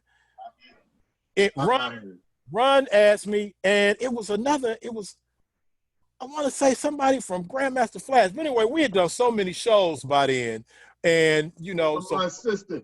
Shout out to Sharon C., Tammy Charlton, and Kelly Chapman, who sang on the songs and did the shows. So we all over too. But anyhow, so the club style show, you're taking over, and then you transition into what a smart businessman does as a DJ, because there's only so much money they're going to be able to pay you to. And that's what it was about. It was about the money. So then you start renting the halls yourself. Right. That's when you all saw me at Swingles at the Statler, Host House, all of that. So you figure the Johnny O's and all of them were still learning from me. I wanted to teach you how you can be self-sufficient because clubs still weren't hiring us. There's only so many clubs. Right. For people that wanted to go party, and the biggest audience weren't old enough to get in the clubs. And then Cleveland did the 25 and over thing. So it's like, that was the coaching. D. Loran, he's saying, can we talk about the competition between WZAK and WDMT? It really was no competition because as far as we was concerned, everything was with WDMT. When ZAK started, they started with like a skeleton crew. Sometimes they didn't even have a full staff. It started out just kind of an automated station. Right. And that's when Bud kind of drifted with Lynn Tolliver. Right, but as the whole WDMT 108 era ended, then 93 took off, but it wasn't really a because they both didn't exist at the same time on a level platform. And in all respect to Lynn Tolliver, he knew what he was doing because he knew we all had the younger audience. He got that audience right after. So when you outgrew us, it went there. Right. But when WDMT shut him down, he took it all. He took it all. He took it all. He had me over there, then he had over there. So Dave, Banana. Yeah, all of that was going on. Yeah. Okay, Ronnie Knight. I'm glad Ronnie Knight, he shouted out the Spectrum. Yeah. Oh, yeah. Okay, everybody talks about this one specific party. We gave you, me, and Finesse. We gave, well, really you, and we just kind of tagged along. So, hey, but we all put in the pot up by what? We all divided equally. Right. We all put in the money and we rented the Spectrum and we pubbed this to a ridiculous. It was so many people. Yeah. People talk about the wall sweating. Yeah. Let me explain to people how many people this was. So this is the first time we're coming. This is the second gig, because Burrell's, that was the first one, sold out. People couldn't even get in. Burrell's. Like East 60th and Euclid. It was our first official one that we did. It's the same building where the Rolling Stones did that video, if y'all remember. That is torn down now. Then that was the first hip-hop gig in Cleveland that night. Do you know that we made $9,000? Poured it all out in my basement, my grandmother's house. We split. We all took home, the three of us took home $3,000 each. So imagine how many people have to be in there for you to make $9,000, and we're only charging like $5. $5. And if you ever seen $9,000 in dollar bills and fives, I mean, it looks like $1 million. There were so many people, because remember Fred the Jammer was there. He was DJing on the other side. Fred, I think, because they had to, first of all, we rented the big hall. Right, we rented one side. And then we had to open up another hall, and they booked us for some more money. They're like, okay, well, you got to give us I'm like, $200. You ain't never had this many people in your life. Right. Then we opened up the third small room, and people was letting people in other doors. I know. I think Fred the Jammer made about an extra $1,000. To talk for it. Chip and Kevin called for it. He probably owes us a couple of G's. and then we had to kick out Fred some more money because he said somebody broke one of his. I remember that. Remember that. He booked us for about another $200. All in all, we still made $9,000. And we're only like 19, 20. I quit my job that next day. I was working at May Company. I told my mother, I came home, I said, Ma, I had $3,000 in like dollars and singles and fives. And was like, she was like, what the hell did you do? Like I robbed a bank or something. I'm like, I'm not going back to May Company tomorrow. Yeah. I like, do you know how long it would take me to work at May Company to make $3,000? Because May Company was only open from like 9 to 5 or something like that. So, and after that day, I was coaching other DJs. This is how you do it. Don't depend on the clubs because there's not enough of them. Right. Yeah. Get your own. And there go the halls you can call and tell them you know Cochise. That business got going. Because the way I looked at it was, if we can get hip hop big, we'll take over the R&B world. You know, in Cleveland. All we knew was Cleveland surrounding areas. Ronnie Knight said somebody stole the mixer. I think it might have been Ronnie Knight that stole that damn mixer. You know what? Ronnie probably owes us a couple of dollars. My special Kenny J is watching. Your special too. We all have the same specials. So Kenny J is in the building. Right. What's up to Stephen McDonald? Man, it's a lot of people. That's great. Eric is in the building. And what I'm saying, big ups to Scratchmaster L, because you know, after the first wave, you know, I wasn't quite sure if like other DJs was gonna start picking up that mantle and really being nice with it. And L was one of those brothers. Well, first of all, how could he not? Because he's Bud McFarlane's nephew. Yeah. You gotta so the genetics gotta put some fresh turntable abilities in your blood. They'll be mixing just as good or better than Bud, man. Okay. I ain't gonna give him that. I ain't gonna start no fight. I ain't gonna give him that. L, I ain't gonna give you that. But what I will give you, your turntablism.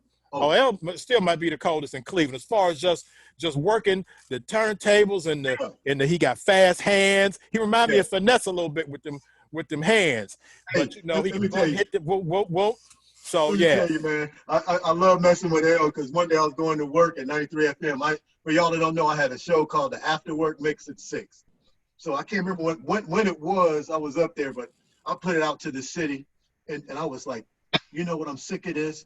Whoever knows Scratchmaster L, you tell him I'll take him on right now, live on the air. You know, I'm just getting ratings, but people took it to heart. You know, I got a lot of people didn't like me after that, right? Right. So people calling up, and then finally L got through, man. I backtracked like, I didn't say that. How you doing, L? Yeah, you did great. It was just good radio. No, Oh, Scratchmaster love L that. is still a beast. Hey, I see him spinning. let me tell you something. I didn't mean to cut you off, but yeah, because you know back then, you know, I knew I was on my game and stuff, but I knew, and the reason why I always say I knew I wasn't the best DJ, I always like to just put that plug in there, just because L was coming up. But this was I heard about him, but never heard him mix, and I couldn't get to that gig. But there was another young man that battled him that night, DJ Sax. So here you got Sax. the two Sax was nice. underground Cleveland DJs, because the next generation coming up. Sax, And that that's Swamp when, was starting to come up. yeah, and I was like, man, He wasn't we Swamp got back these then, guys but going. Yeah, let's just show them the way, because I didn't care. It was like, let's just spread hip hop. And then, remember, I got on the other game from DJ Supreme, how to sell those mixtapes and see, that's CDs. the next thing. Let me See, I give a was quick always ahead of everybody, right? quick shout out to Okay. Kimberly Court is watching. Yeah. Rodney Delaney, another Kent Stater, Yeah. What's up, man? and martial artist. Yeah. Family. Frat bruh Tim Harrison from Beta Yo, Pi yo, baby, yo. is in the building. My man Rick Robb from Rochester, the Rock, Wow. is in the building. Jennifer L is still on his. I see Jennifer L spinning. She killing it every other day on. But and Crazy D said that Scratchmaster L DJ'd his wedding reception and said he throwed down. I know. I still So love how it. many did people also ask you to do wedding? I can imagine that you did wedding receptions. Yeah, you know, back then or now? Come on, back then, yeah. Yeah, I mean, there had to be a big time wedding reception to Well, get you to go there special. well, me and did a lot of weddings. I mean, everybody, right? So people knew when they hired me. I didn't get along with everybody that hired me, because my thing was, okay, you got your wedding, we'll do all that. But all I cared about was when it was time to do that party, we're gonna turn these lights off and turn my lights on and smoke machine. And I'm gonna turn this into a club. So I used to always get that out up front. Like, if we're not gonna turn this into a club when it's my time, then I can't do your gig. You know, so I got to do everybody's. All right, gig. Kim Court said she checking me. She's like, hey, Chill, I'm a KSU alum too. All right, Kim, my bad. KSU in the house. It's all love for KSU. And DJ Shock, Mayor Booker, said that he doing his mayor thing now. He said we broke fire codes at the Spectrum. we broke fire codes all over the city, especially Swingles at the Statler. Let me tell you something. Here I am, this 20-year-old kid. We done packed 2,500 people down at Swingles at the Statler. So the fire marshal, he used to show up, take me in the back room, and be like, you know, he's not the fire marshal now, so I can say it. I'll be paying him, you know, $1,000 here and there just to help keep it open, man. Look, man, we had a gig at Swingo at the Statler, and it was a riot. I'm talking about, it was on CNN, like a full out riot broke out. It was messed it up. Oh my God, it was. Hey, we didn't mess it up. One thing you always know, and not to say y'all didn't, but when you all came to a Cochise gig, I had more than enough cops. Yep, my grandmother, because I used to look at it as expenditures. Like, you know, Grandma, I used to always hire 17 cops. Okay, we got another legendary, pioneering Cleveland DJ in the building. Who? He owned, say we were in college, but he owned the Lee and Harvard area as far as being in the city. Like, we were in college, but on the ground in Lee Harvard, one DJ ruled that whole area. DJ Can. Oh yeah, definitely. DJ Can is in the building. Shout out to DJ Can and Thunder Knob. they was Knob, yeah. they was doing they Lee Harvard thing, Wow. Jack. Yeah. And this what was funny to me that y'all had, like you and Finesse, y'all not only did y'all have y'all's own little rivalry, but then y'all had proteges who also had rivalries. Right. So you had like Antoine T, and then Finesse had DJ Can, and I think they battled that night at the Spectrum. Wow. I think they battled that night. Good stuff. So yeah, so that jump was started a lot of little hip hop careers in Cleveland. Sure did that Supreme night. Team. That's right, Dave Cheese. Yeah. And you know, I talked to Dave and Centipede. I talked to Centipede often, you know, recently. But you know, we were talking about how he got his Dave Cheese got his name off of Cochise. He named it after him. I remember I met the little young kid, you know, because I was only 21 then, something like that, 20, 21. And I met this little cute little kid. He was, you know, big, you know, big kid, little kid. And he was like, yeah, man. I said, you name yourself after me? Man, I almost cried again, man. Man, almost lost it, man. Like, damn, I gotta, you know, just be I'm not saying I'm a role model. Oh, dude, you're for sure a role model. Come on, stop. Kinda. Yeah, I always try to do Stop. Right. And we're not even, we still, before we close out, we got to get to the mixtapes that you were definitely a role model and trendsetter on that for sure. Yeah. My son's Rob Ross is in the building. Ross. He was live right next door to me at Kent State. That's right. Rob Ross is in the building. And let me see who else. Villain is shouting out Rob. Kenny J, her specials is doing the thing. And so yeah, all the DJs, it's a bunch of DJs, a bunch of Kent State people in the building. Now, all of y'all. Then you started doing, because people were making tapes. Like DJs would make tapes and give them to their friends. I mean, me and Finesse were roommates. He'd be up all hours of the night making tapes and giving tapes away. But then what gave you the idea to start doing these mixtapes and taking it to the level? The next level? Well, because that was next level. Well, you know, true story was, it's like, you know, now I'm trying to own things, you know, buy a car, this and that. You know, DJing, you can get straight cash. And now I had to pay taxes. Now I said, the only way you can get something to build credit is to pay taxes. I remember the first time I knew I was making money, I made $69,000. That was a long time ago. So off of hip hop? Yeah, that was big back then. So now I'm like, hey, you was balling, gang. People from New York, oh, I'm making $100,000. How they doing this? Then that's where the mix CD game came into. So how I started doing that, there was one before me, DJ Supreme. So I know Crazy D owned remember his record store. Yeah, he had the record store. The owner before him name was Art. I used to go in there because I lived off 187th and Harvard, and that store is like Warrensville and Lee Road. Yeah, Art Smooth used to work there. Art, right, and he sold videos. So I come in there one day, and he was like, man, you think you're doing all that? DJ Supreme making all the money. I said, well, what is he? I don't even know who he is. He makes mixtapes. Now, I knew what mixtapes were, but not on his level. So now I'm monitoring the dollars coming in one record store. So then when I said, let me take it to the next level and get this CD going, because the first person DJ that made a CD out of Cleveland was a DJ named Top Cat.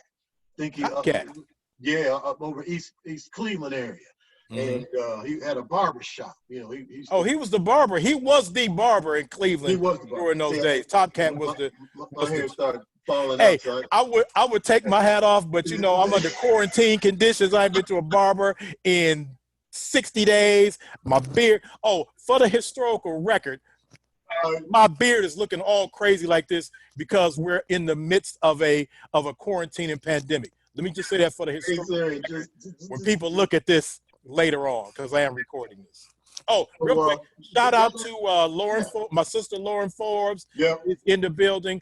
Santina Protopapa is in the building, who really kicked off hip hop, local and hip hop at the Rock and Roll Hall of Fame. So, you know, she's moved on, done a lot of other things, but big ups to Santina Protopapa and my little sister Lauren Forbes.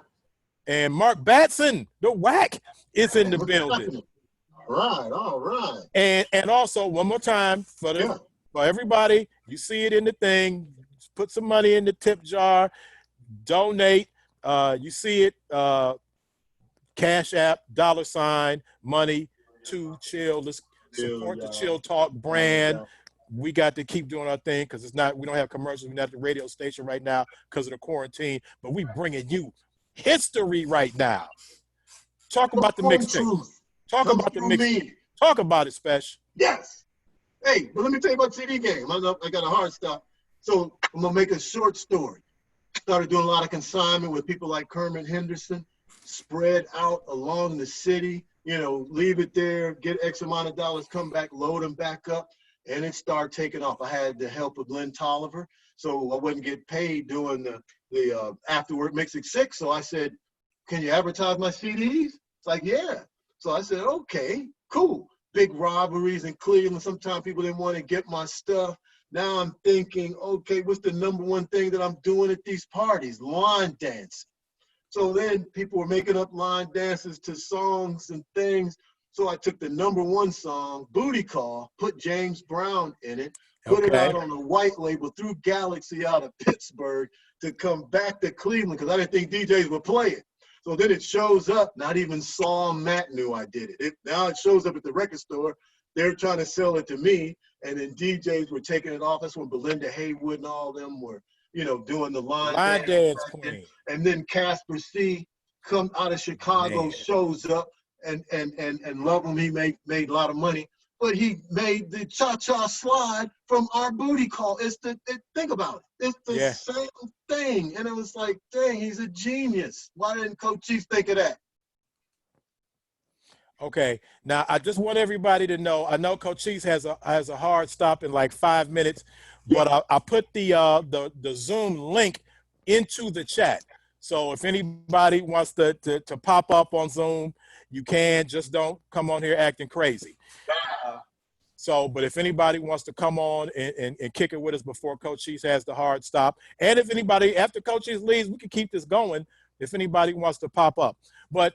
So how successful were you with those mixtapes? How did you get them to all those locations? So anyway, there was another young lady. She worked at, people didn't know this. Remember, I'm concentrating on the business end of the business. People didn't know if you drove to Canton, Ohio, on the left-hand side near the Football Hall of Fame was the Camelot Music Distribution for all of Ohio and the Midwest. She was a big fan of mine on the radio, and one day I came out in '93, and she stopped me right there and said, hey, you Cochise? I'm like, yeah, I want to sell your CDs. I'm like, oh, okay. You know, I didn't know where she was from, so she worked with me. She took 30, 100, and then she let me know she was with Camelot Music. Okay. And then I grew from there. I wanted to be bigger, right? So then I hooked up with Kermit Henderson. He got me going big. Inflation fighter Kermit.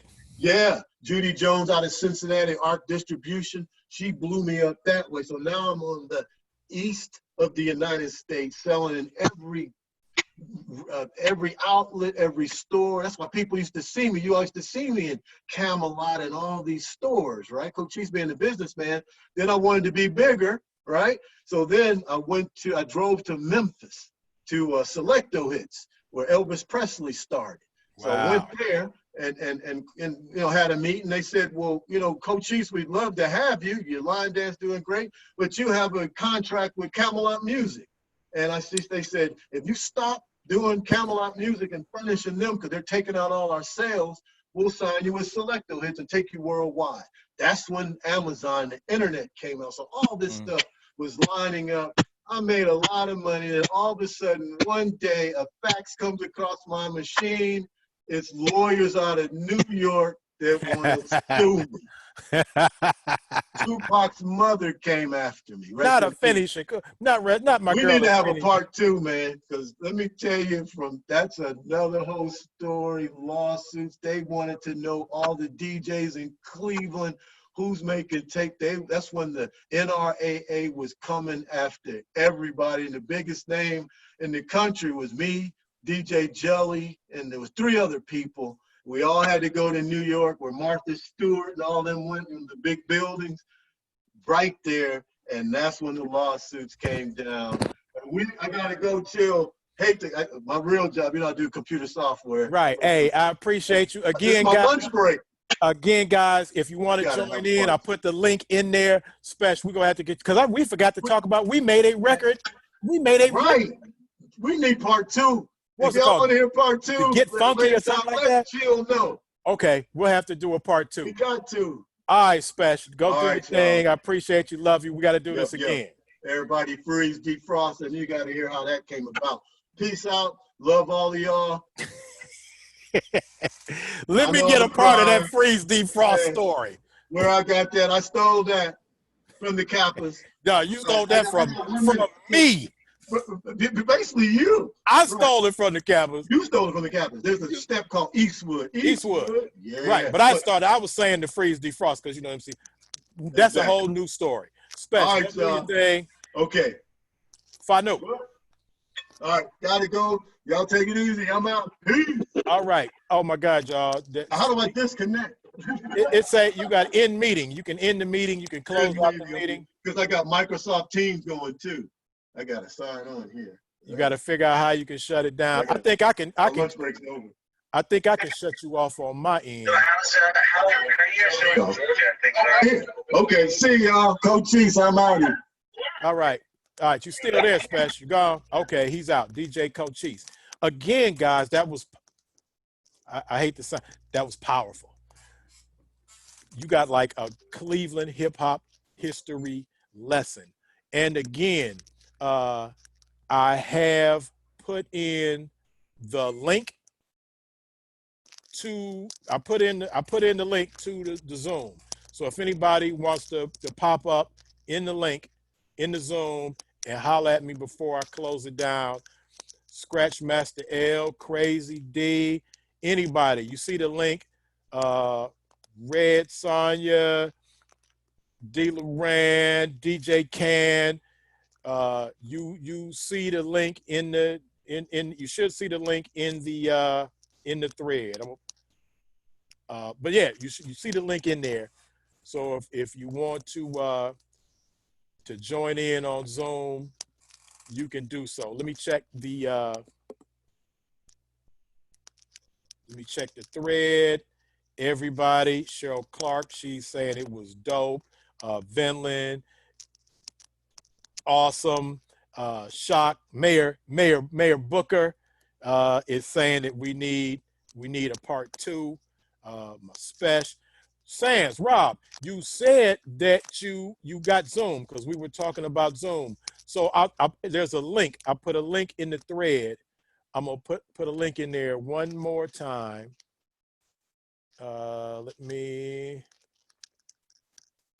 close out some of this stuff so I can find the link to put you guys in there. And hold on. Give me a minute.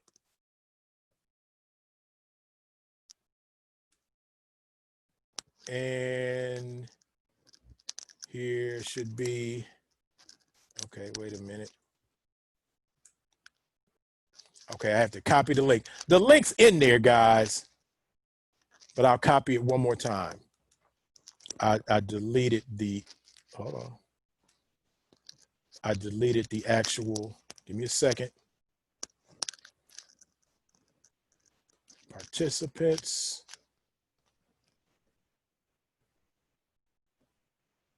And trying to get the link in there, but the link is already in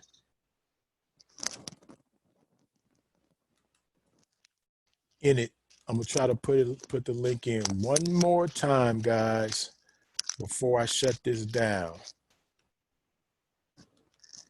Not stop live stream, not chat. Okay, here we go. Invite. I'm gonna copy the URL. Okay, I did grab the URL, and I'm going to the thread, and the URL Should now be in there.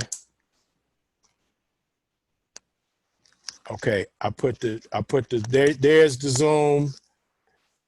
You can hit that Zoom and you can get in. The Zoom should be in the thread in a minute. And if anyone wants to join in, they can do so. Okay, first of all, if anybody, I see Tim Harrison. Is anybody, let me ask anybody who's on the thread right now, does anybody want to get in the thread and join me before I shut this down? Because that was incredible. I see Crazy D. Man, Kevin Chillis, you're right. Those were incredible times. And I'm going to give,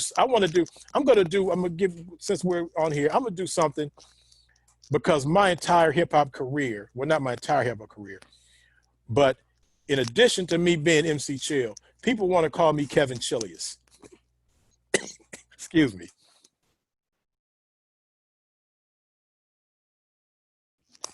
People want to call me Kevin Chillius, and I get it. My first name is Kevin. My MC name is Chill. Okay, now people are calling me. Just a second. This is Cheryl Clark. Yes, Cheryl Clark, you see me live. Why are you calling me on the phone? I'm still live, though, Cheryl Clark. Why are you talking to me now?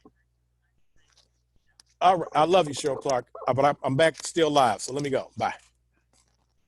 All right, Cheryl Clark said she was just calling to say that she loved the show. So this is going to be my last shot at anybody who wants to join the live stream. And so the link is in there. And unless somebody is sending me a message saying, hold up, wait a minute, then we'll shut this down. J. Cool, you got a lot of good information in there. You guys got a lot of hip hop Cleveland history. I know I was there, and I was glad to have Cochise. And like I said, although we've known each other, I've known Cochise since I was 18 years old. And, you know, for us to still be talking about, you know, hip hop and what we do is a blessing. So that, you know, we still have, people are still joining in. We got Constance Brown. We got Pippa. Anybody, my last shot. Right. Oh, thank you, J. Cool and K Chill. So I'm Kevin Chillius and I'm K Chill. I'm going to do a show where we're going to get a Zoom with the three Chills. We're going to have Kevin Chillius, the OG, me, MC Chill, the middle G, and K Chill, who is an OG in his own rights, but compared to me and Kevin Chillius, he's the youngest Chill. But I know that he gets the whole MC Chill thing, just like I get the K Chill thing, just like I get the Kevin Chillius thing, and I know Kevin Chillius gets it. Okay, we got a Kappa coming in live. Let's see. And so I know it works. Let's get Rob Ross in here. Hopefully, you know, we don't have to deal with anything too crazy. All right, I'm linking in. So if anybody else, so Rob was able, one of my fraternity brothers was able to come in. So if Sands. Okay, hold on 1 second. You on mute for right now, Sands. So we're still waiting for your visual. We just see your name and hear your voice. So go ahead and get your camera going. But if anybody else wants to join in, I've put the link in the thread a couple of times. And we're still waiting for Rob. Okay, I see a picture coming up. There we go. Okay. Sands. There we go. What's going on, Sands? Sands. What's I'm happening? loving seeing you in Cochise like that, baby. So I just want you to know that you're on live right now on Chill Talk. So Player, you know I'm typically well received in most neighborhoods, playgrounds, schoolyards, and church-like type facilities. Player, what's up? Okay, we got a couple more people coming in. I'm letting more people. Sands, tell them where you at. Where are you at where are you at in the world? Player, I'm at the Sandbox South here in Lake Nona, Central Florida. Sunny. You see the water. You see the water, player. I see palm trees. You see palm trees, player. So you're over in there. That's my papaya, player. which yields fruit. You feel me? I feel you. Player, yields fruit. Here we go. There's the tent, because it's outdoor, Bobby, during quarantine time. All right, Sands, one second. I'm gonna mute you for a hot second. I see we got Rodney Delaney, and we did have DJ Can popping in. So Can, if you can try it again, because we definitely want to talk. So you were coming in, and then you end up going back out. So try to link back in, and Sands, we're gonna go to the next caller. Hold on, let me unmute you. We're gonna go to the next caller, but shout out the noobs for me real second, Sands. I'm sorry, I didn't hear you. I said, go ahead and shout the noobs out because I got to go to another caller. Player. I would be honored. Here we go. Undertakers Assemble, noobs, on the Chill Talk Radio with Chill and Cochise. Go to the next caller. All right. Okay. Now, Sands, I appreciate you. Okay. Shout out the noobs for me real second, Sands. For the two people, I didn't hear you. I said, go ahead and shout the noobs out because I got to go. Hold on. For the two people coming in, Crazy D and Dr. Delaney, make sure that if you are listening to the show on the live stream, to mute that because we'll hear extra sounds. So just talk to us on the Zoom. All right, I'm gonna bring you back in for a second, Sands, and then we're gonna say goodbye because I got a couple other people. All right, now go ahead and finish it. Close it up, Sands. Can I hear you? Sands. There we go. I hear you loud and clear, baby. All right. You know what? Let me tell you what. That phone call with you and Cochise, powerful. It resonates a history, a sense of balance between the reality of our lives in college, what was the reflection of invariably the history of Cleveland, the evolution of hip hop, the Cleveland sound, which definitely laid way to the development of hip hop and the music all across the nation. All right. It was amazing to see you and Chiefs and Finesse when y'all was cooking up, when y'all was heating up Murray's on the stove, getting your circle waves together. Okay, now you gotta go, Sands. Nice to see you. I love you. And we'll talk later because we do have some other people that have joined us. All right, Sands. Fanoop, all right? All right. Baby. If we can get, I think Crazy D was the first one to come in after that. So Crazy D, if you can come on in, bro, and then we definitely want to get DJ Can in the building and then Dr. Delaney. So Crazy D, if you can get your mic in, get your audio in, we'd love to talk to you, bro. Because that was a powerful piece that we just did. So anybody wants to come in, DJ Can, whichever the first one to get in, let's get it in. Okay, there's D. All right, do we have your sound? Okay, still don't have your sound, D. Still don't hear you. Work it out, but while we're waiting on that, we got DJ Can in the building. Let me get okay, can we hear you? Yeah, what's up? DJ Can, did you hear something? Did you hear all of that interview? I heard most of it, man. How you gonna have a show like that and not have your boy on there? Can, you got a shout out, Can. I know. I'm just messing with you. Can, you know we had to start at the very beginning. I think I hear Crazy D's mic. Can you hear me? Yeah, D, we can hear you. Okay. All right. So let's get the picture. You can hear me and the picture. I hear you and see you. Okay. But now DJ Can that jumped in front of you in the line. Okay, that's fine. While you was getting it in. So let me get it in with Can. So Can, you were there. Okay, again, everybody, I need you to, I'm gonna mute everybody, but you need to listen to it on Zoom and not on the Facebook because we're getting feedback. So if you're not talking, mute your sound. And if you're listening to it, please just listen to it on the Zoom and not on the Facebook, because you're causing feedback. All right, DJ Can, talk to me, King. What's up, y'all? You were there at the beginning. I mean, you know, I started with us, because you know it starts with me and Cochise, Right, and then Kid Finesse. right. But right after that, bro, It was me. It was me after that. you was there, man. Talk about those days, and talk about just hearing, you know, I don't know even know if you knew all the story of how, you know, me and Cochise and it getting started at the very, very beginning. But talk about But, those days and man, what you remember. those days was like when me and Knob and the squad, and when we did all those shows. And I remember in 1980, when you and Finesse, remember when you and Finesse came to Garfield and came to my mom's house, was looking for me? Man, Ken, let me tell you what happened. We were looking for Carmella, all right, because somebody told us that there was this, I heard a female rapper on a tape. So we went up to Kennedy and we were looking for the Mellow Iced Tea. Right, right.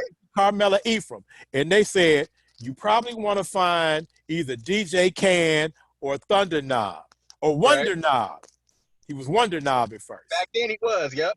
So you want to find Can or Knob. And I'm like, who the hell is Can and Knob? They said, oh, while y'all up in college at Kent, they run in this part of the city. They the DJs over at the Kennedy area. Like, Chill, we know you went to Kennedy, but right now it's Can and Knob.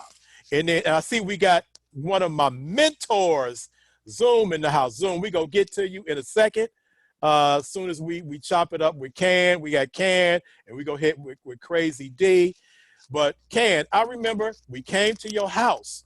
I remember. And we was like, is we looking for DJ Can? And you opened the door and was like, what's up? I'm like, oh, it's MC Chill and DJ Kid Finesse. She was looking like, what? I remember that. And then Finesse was like, let me see you spin. And you had your system set up in the basement. Yep. And you start rocking. And then Finesse was like, all right, well, let me show you a couple other things. And you know how Finesse do it. But yeah, those were good days, man. And ever since then, you know, we've been tied together in hip hop history. And so if people, you know, outside of the Lee Harvard, Lee Miles, Garfield area, you know, you've done club style shows, you've rocked with Knob all over the city. Yeah. DJ Can was a giant in those days. So what do you remember most about those days? And then we're gonna move on to Crazy D.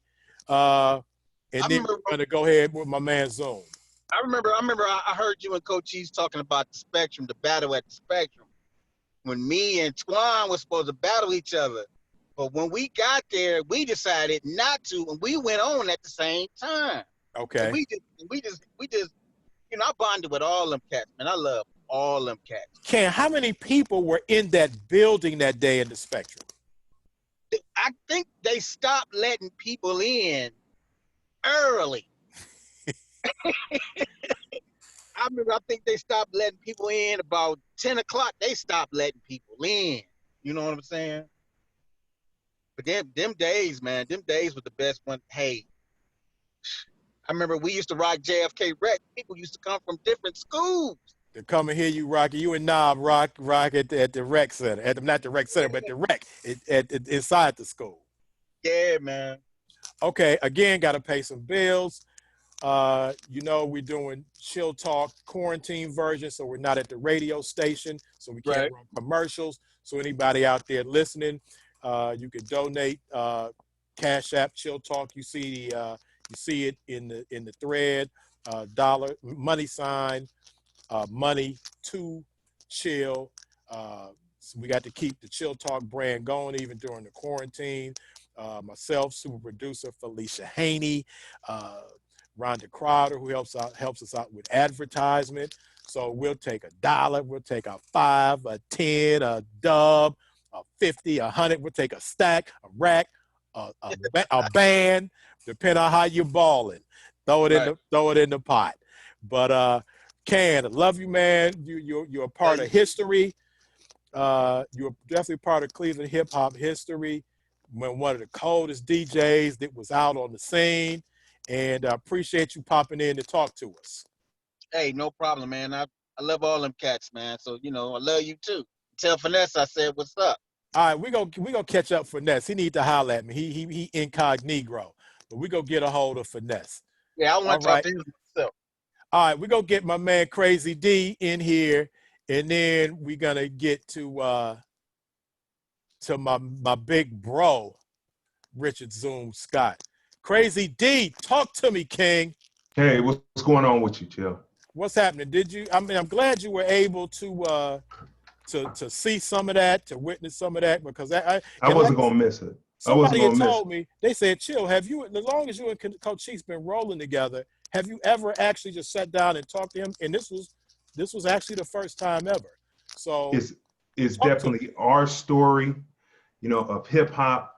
I remember growing up listening to Club Style with Dean Rufus and Cochise, DJ Hawk, LC Rock, Wow. Psychotic Nut, Bud McFarlane, MKM.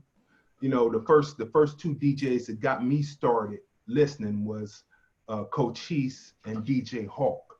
And Well, each one first of of all, them. D, tell the people who, we having a conversation, but let the people know who you are, first of all. Let them know Oh, who you are, King. Oh, okay. I'm Crazy D from the Film Review, Movies, Music, Culture, Politics, and Society podcast. I come originally from Cleveland, Ohio. Right now, we're stationed out here in Las Vegas, Nevada, making it happen.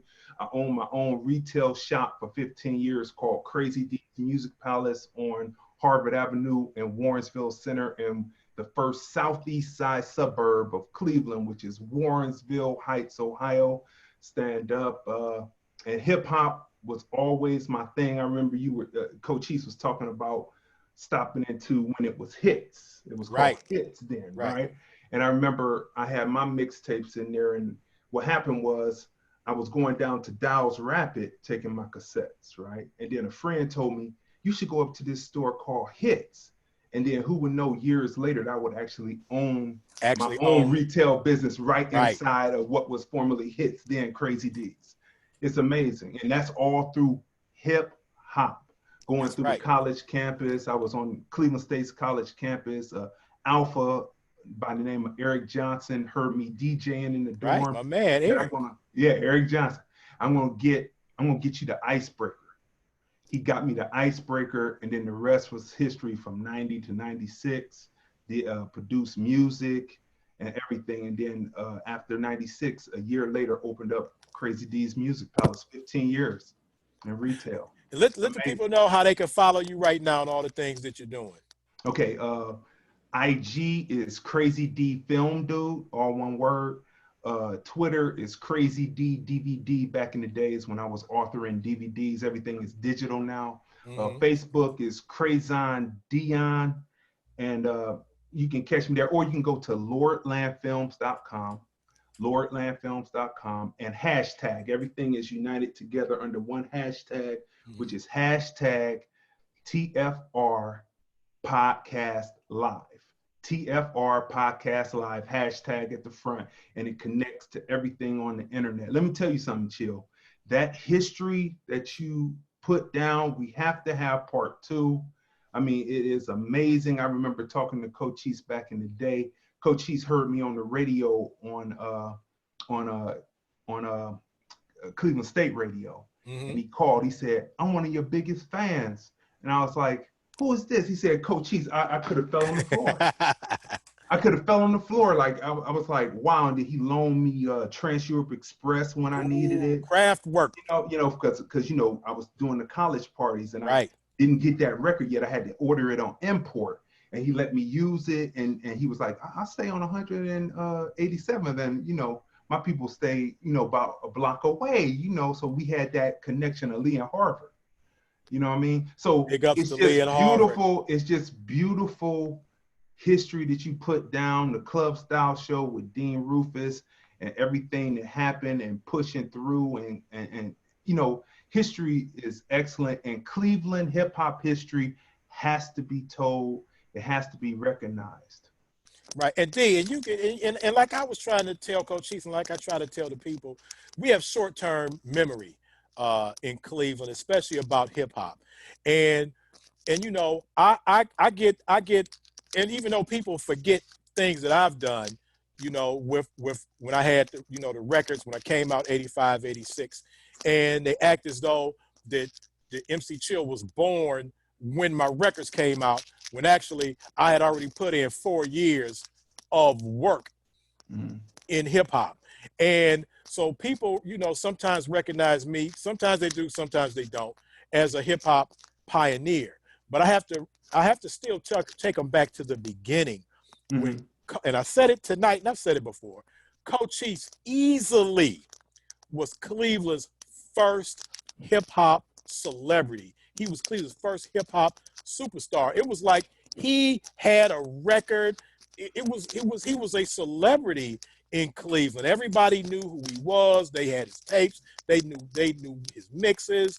So I always want to, you know, make sure that Cochise gets his just due. Because we forget, right? We forget. And, you know, so people say, hey, Chill, you know, you was one of the first guys you started hip hop. Yeah, but even before then, you know, me and Cochise was coming up together, and he was definitely leading the way. We were in a group together, but like I said, we were the Chicago Bulls, and he was Michael Jordan. I have a question for you, though. Easily. Go ahead, King. I have a question for you as far as getting your deal, right? What was that like? Did you have to prove yourself in a cipher? What was that like? Did the East Coast like the East Coast was in the late 80s, early 90s, kind of covetous of the art that they had created? Did you have to prove yourself, or was it open arms at first? Well, and I appreciate that question, because and that's a story unto itself, because I mean, you know, as far as Cleveland was concerned, I had been rapping, one of the first rappers in Cleveland as a member of the Bomb Squad, and, you know, doing the radio. But when I got my deal, I was discovered by Mr. Magic. So, you know, Mr. Magic at the time, for people who don't know Mr. Magic, he basically created the rap radio format. His name is forever immortalized in the Biggie song when he talked about Mr. Magic Marley Marl, and Love Bug Starsky, which is also part of my story. But Mr. Magic was in Cleveland with Roxanne Shante and my man Tyrone Williams. Big ups to my big brother Tyrone Williams, who we later became Fly Ty, the owner of Cold Chillin' Records, who signed Big Daddy Kane and MC Shan. The whole Juice crew was on Cold Chillin'. But he and Magic were in Cleveland with Shante. Mike Chapman was driving the WDMT van, asked me did I want to ride. We were already making, we were in the process of a regional deal. And so we already had songs, had demo songs, probably what amounted to maybe Busta's Rhyme, Prophecy, and maybe, I don't even know if it was MC Stories, another cut called Children's Rhymes, which nobody ever listened to that on the album. But we had about 3 songs. And so Mr. Magic, Mike put the cassette in, and so they hear me on there rapping, and Mr. Magic is like, who the hell is that? You know, he's heard every rapper there is. He's Mr. Magic. He does the 108. So this is live. So my phone is ringing. Let me holler at my kids or somebody. Okay, they got the phone. So Magic asked me, could he take the tape back to New York? Probably about 2 weeks later, I'm in DC at a Kappa national convention, and I get a call from my mother saying, you got to come back home. They want you to be on Fever Records. And I'm like, Fever Records? You know, Love Bug Starsky live at the Fever. Yeah. And iconic Bronx label from a iconic Bronx club, the first hip hop club of note on the planet, the Fever. So by me coming in the door with an iconic label, from an iconic club, the Fever, being brought in by Mr. Magic, the only people at that point I really had to prove myself to was the people at the Fever. Okay. Because Love Bug Starsky was leaving the label, getting a major, and that's we get caught up. We need to know when the difference between major and national, and you know this. It's an industry term. When somebody says major label, it doesn't just mean national. It means like at the time it was you either on Warner Brothers, Capitol, it was Atlantic, but so you could be national and it's still not a major label. But anyhow, he had moved on to one of those labels. So it seemed to the people at the Fever that they had traded their beloved icon, Lovebug Starsky, for a dude from Cleveland. So they had never had anybody not from New York City, probably not from the Bronx on the record label. There had not ever been anybody not from the East Coast on iconic New York label. So I really just had to prove myself to the people at the Fever. But I knew my history. I knew my history of hip hop, my culture. I love and respect for the culture. I knew everybody that was in there. I knew all the DJs, all the old school MCs. You walk to the Fever, you see like Kool Herc at the Fever. Mm-hmm. So that was a history lesson. So I could have been on bigger labels, but I would have never gotten that history and been accepted into that Bronx culture like I was. So, but I came to rock. Like, I did the shows like Quarter, Rooftop, all of those places in New York, Roseland.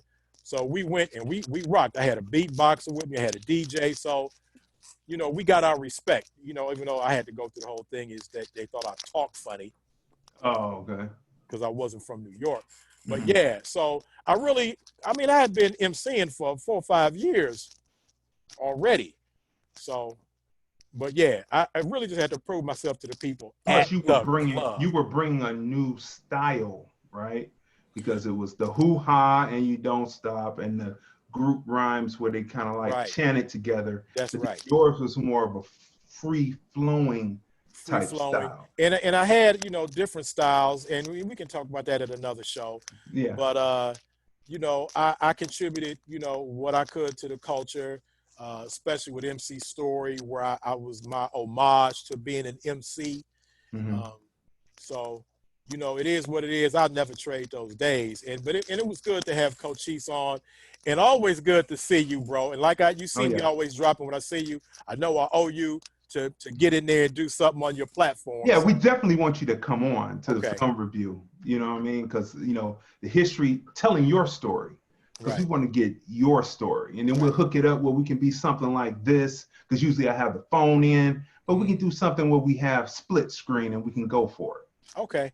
All right, D, I appreciate you, bro. Much love. Do your thing. And just get me on that platform. All right. Talk with you. All right. All right. Now we got to get my big bro in here. He's been waiting patiently. Richard Zoom Scott. Zoom, come on in, bro. Not you, Rob. Not you, Sands. Zoom, can you hear me? Zoom, you. Zoom, can you hear me? Okay, you got to Zoom. I don't even see you on here anymore. I see you in the gallery view. I don't hear you. Zoom, I do not hear you.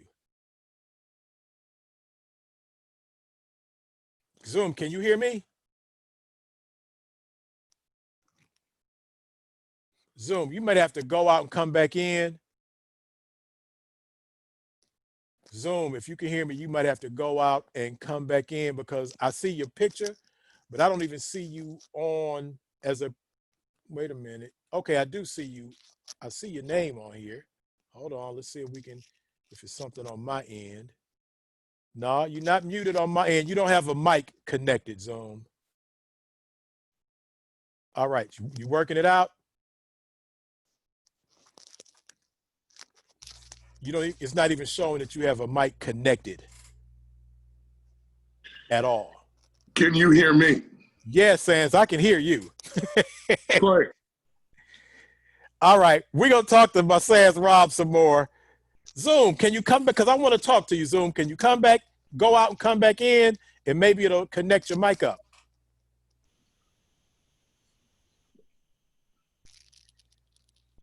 I'm thinking Zoom can hear me. But Zoom, if you can hear me, come back, see if you can come back in and get your mic hooked up. Okay, April, the queen is gonna get him together. Have mercy. The queen, my special April, coming to the rescue. Did you see that? Zoom, I thought you had a Grammy, bro. Zoom is an award-winning producer. Yeah, so on your end, Zoom, it doesn't even show that you have a mic connected to this. It just has the little camera icon. So I'm suggesting that you go out and come back in, and maybe that's it. Hey, special April. All right, we're gonna talk to Rob right now because y'all playing. We go see what we can do. Sans. Yes. Sans. Talk to me. Did you enjoy that, bro? Player. Chillcast is powerful. Right? Man, just the message that you conveyed. First of all, Cochise absolutely personified. Okay, I think we got Zoom. Okay, hold on. Okay, Zoom. Got me now? Yes, but you know what? Rob jumped you in line, and he's talking. Hold on. And much respect, bro. Much respect. Am I in? Yes, you're in. You're in, Zoom. Okay. Okay. All right. Zoom, go ahead. You got to go ahead, Rob. Rob jumped you in the line while you had technical difficulties. Hold on.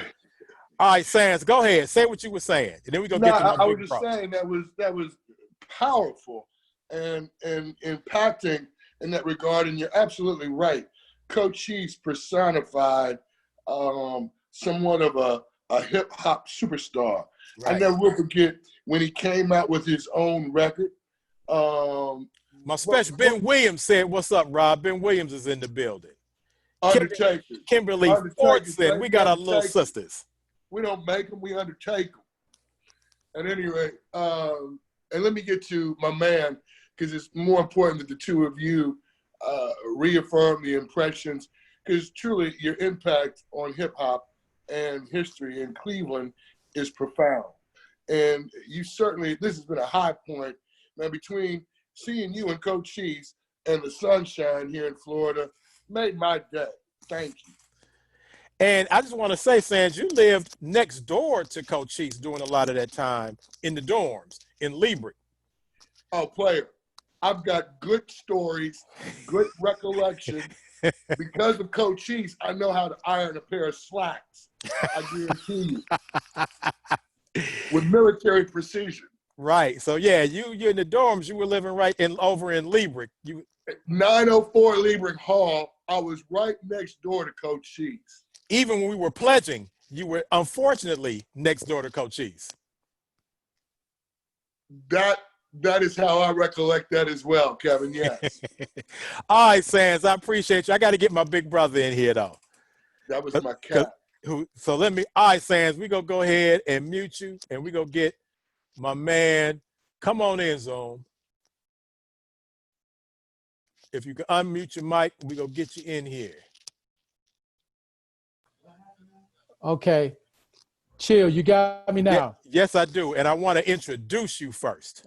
Okay. All right. Right now, we're looking at not only one of my mentors on several different levels. As a DJ, he was. You heard us. Okay. Again, make sure Rob. I'm gonna have to. Okay, I have Rob muted because he's listening on the. So we're getting feedback. Okay. It's a lot of feedback.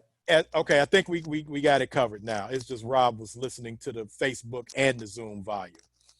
So Zoom, when I came to Kent, we talked about Lonnie V, Vince Robinson, but you were also the man when I got to college, and you were DJing parties, and you were one of those fraternity members that had another level of respect and notoriety, including what you did and including what you were doing on the campus, but you were held in high regards as a leader at the university. So not only did you kind of show me the ropes in getting through and doing college as a Greek letter fraternity member, you're an Alpha, I'm a Kappa, but just on the campus. And even after that, okay, most people should know that you are an award-winning, Emmy award-winning producer with Fox 8, and you host so many events. Notably, you did the celebrity fashion show. You do currently Soup for the Soul.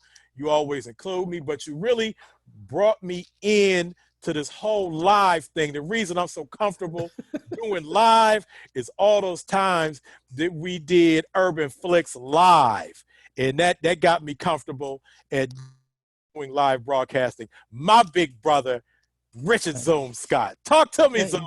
Thank you, Chill. Man, you are awesome, man. I am so excited to be here with your live, and your whole, there's like a 5 to 10 second delay that I'm listening to you on.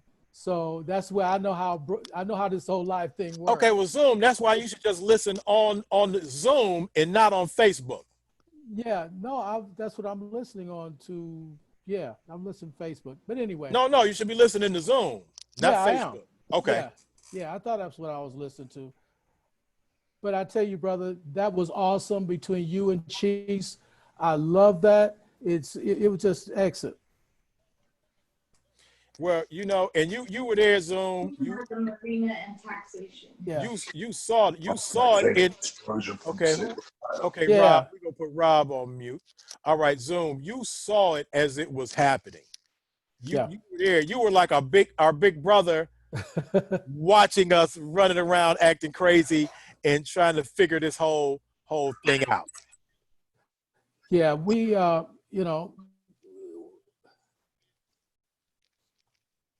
Go ahead, Zoom. Yeah, I did see it, and one thing that I enjoyed.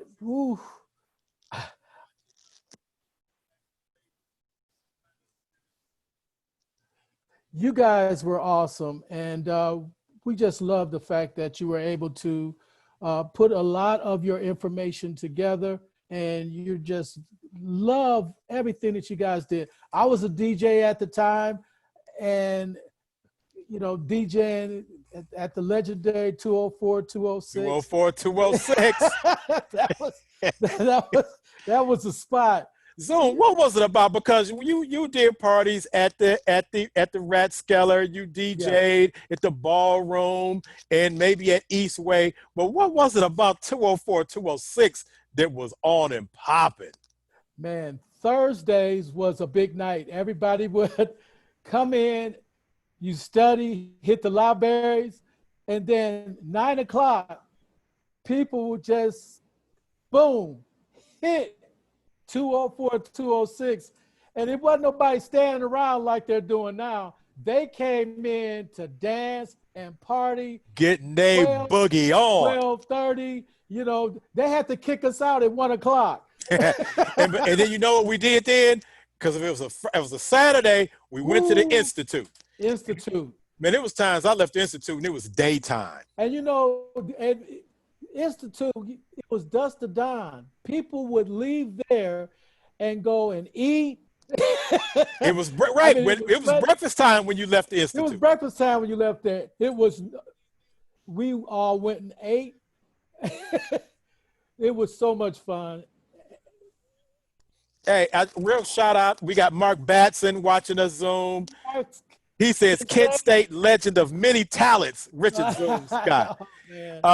We got my man, Dave Tolliver. Dave, how'd you miss the thing? Dave, go find the Zoom link. It was awesome. Find the Zoom link. It's in the thread and come in and talk to me, Dave. The historical perspective on that was awesome. And Zoom, people had said, my man J. Cool said, Chill, have you and Cochise ever sat down and talked in an interview form? Have you even interviewed Cochise before? And I said, I have not. Right. And it was just this strange thing. Like I said, we knew each other since we were kids, 18 years old. And as long as I've been in journalism, 30 years, for some reason, we never made it together. We talked about one time doing an interview with the Call and Post, and for some reason it didn't happen. So I was glad he said I got a hard stop at 3 o'clock because I have a meeting. Right. Give you about an hour and a half, and I think we stretched it to almost 2 hours. You did. And it was wonderful to go back and just hear the historical perspective of what was going on. Also, when Chiefs came on the radio, everybody at Kent State it was like a rally. Everybody was listening on the radio, and when he won, man, it exploded. And we had so much fun to be able to party together at that time. The ballroom, 204, 206. You know, you mentioned the Swable Garden. The Swable Room. Okay, Zoom. Let me tell you, I didn't see you had money. All right, you had to have money to go to the Swable Room. See, I was on the other side getting the tater tots. But that's good though, because Chill. Chiefs, people are calling me. Chiefs would come down the back place, the back route. Right. And that's where we used to get in. That was some great times. Everybody was so together. The campus was rocking and rolling. I'm just so excited that you were able to come on with Coach Chiefs and just go over the history, man. It's our history. You know, May 4th is coming up, and the 4 dead in Ohio and all of that. Right. But Kent State, that was the spot.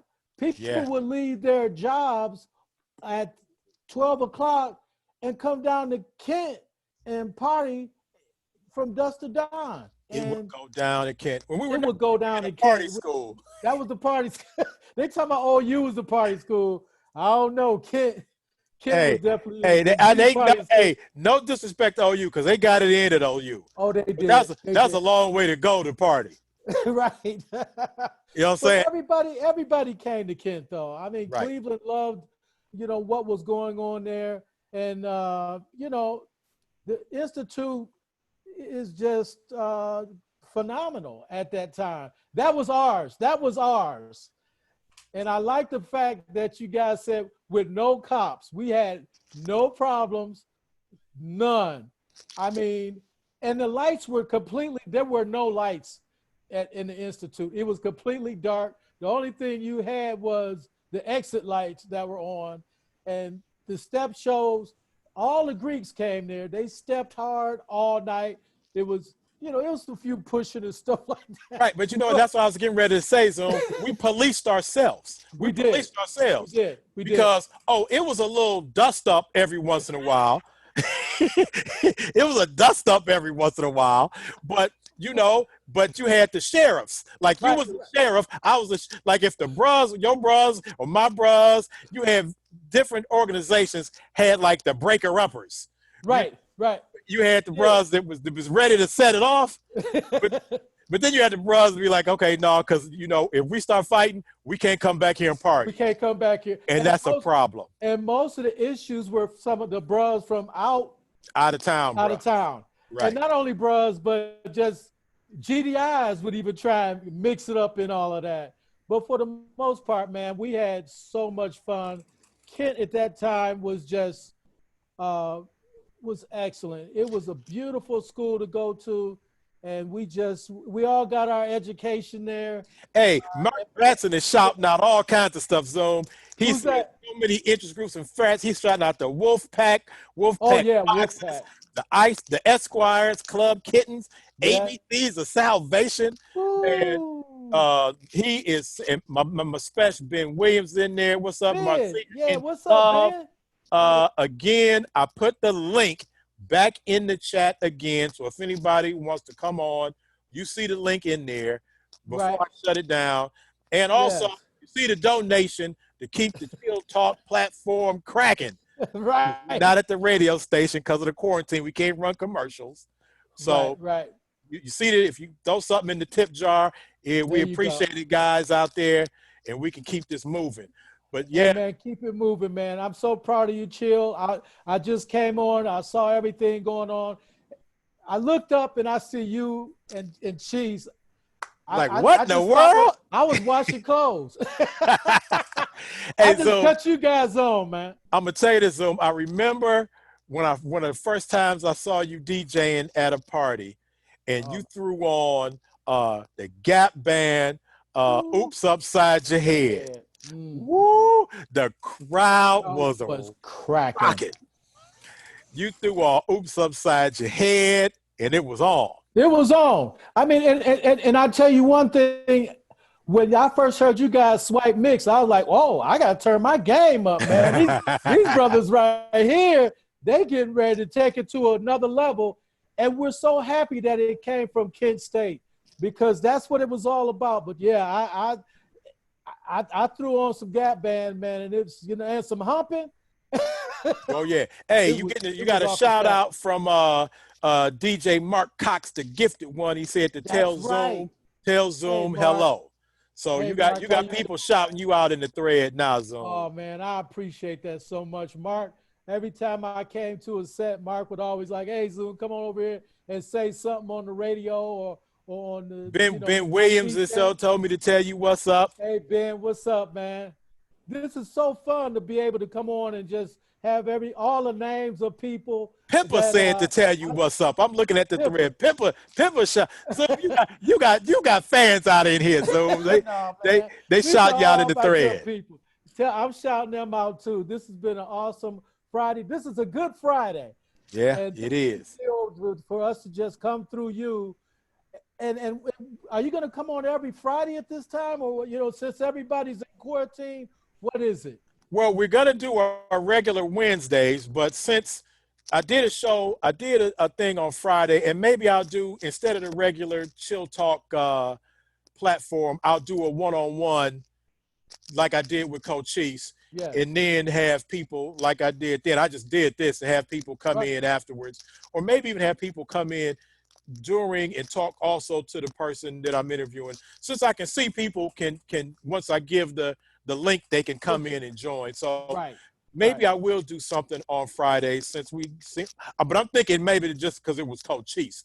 I don't want to, be planning and I'll be interviewing somebody that's 4 people out there, from 4 people watching. Right. 2 people. Yeah, there you go.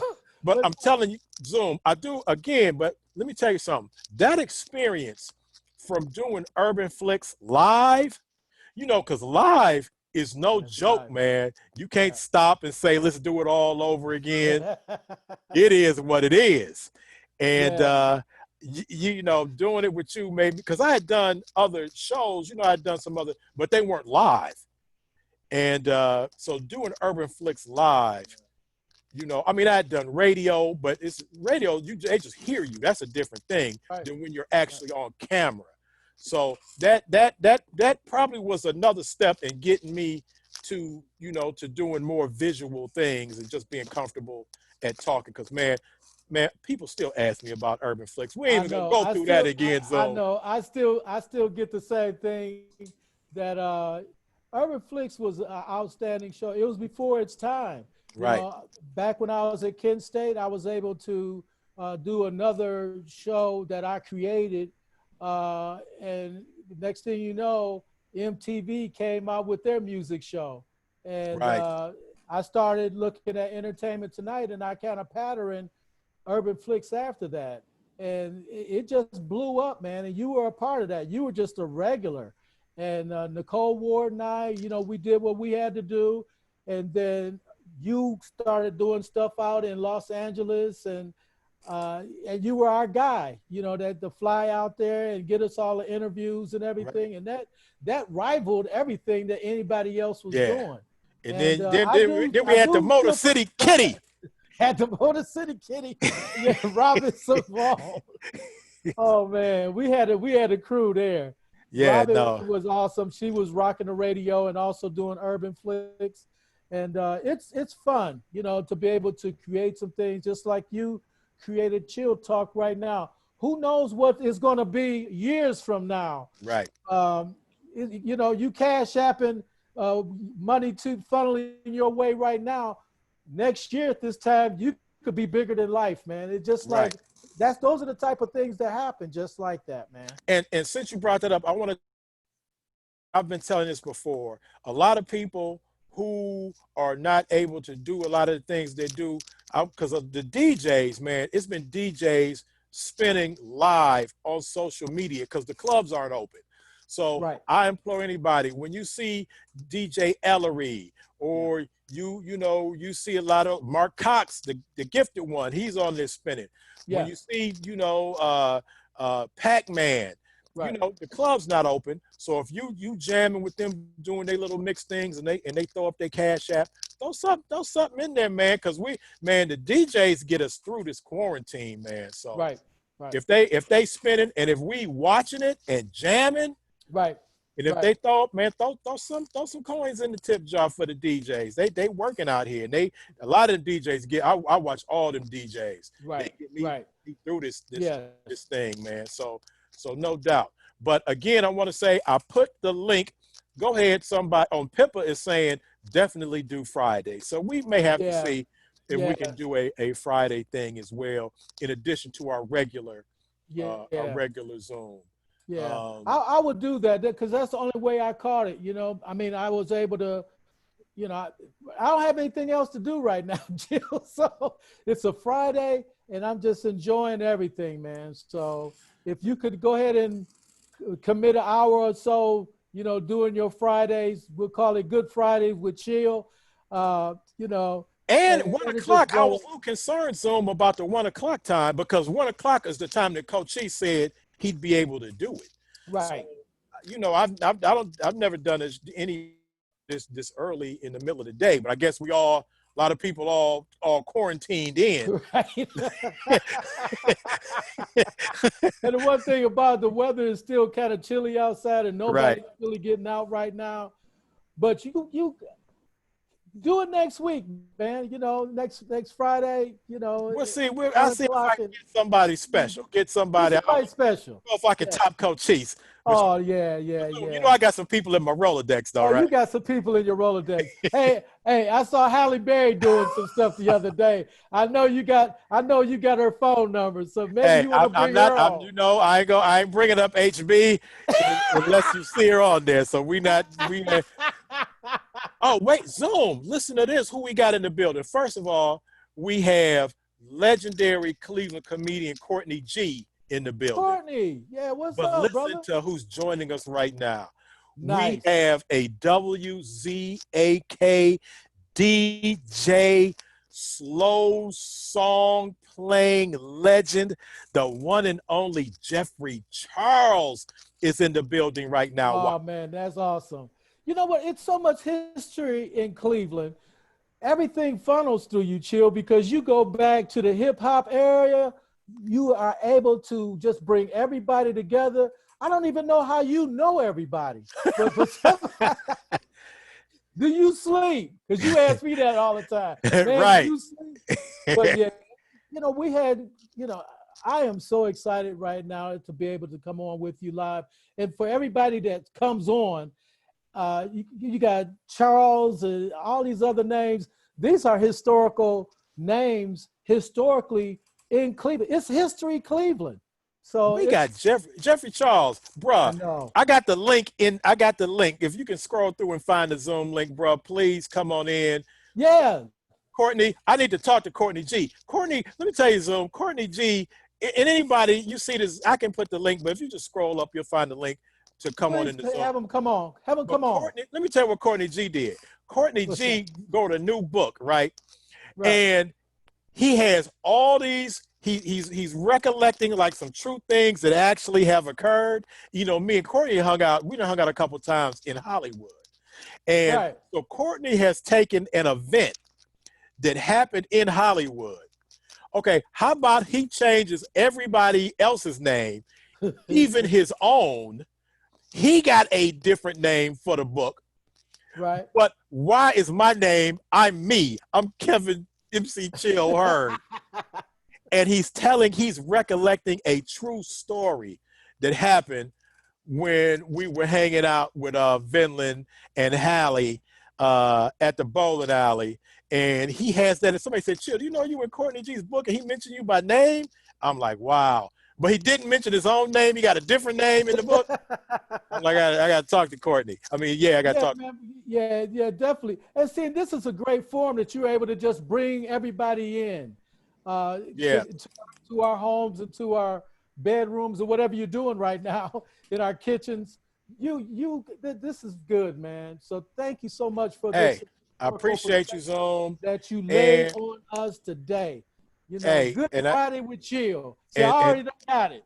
And thanks to DJ Cochise, because that was when I talked to Coach. This happened like in one night. When I talked to Cochise yesterday, and he said, I can come. I said, you want to come on? He said, I can do it tomorrow at 1. This was at 1 day's notice. Right. I started making little flyers like, hey, Cochise, we gonna Cochise, I saw that. The DJ, I made that up at 3 in the morning or something like that. But that happened just overnight. So thanks to Cochise for he wanted to hype up his son because his son is working on some records. But to get Cochise in there was cool, man. Johnny O is in the building and he missed it. You know what? Everybody's gonna have to go back, man.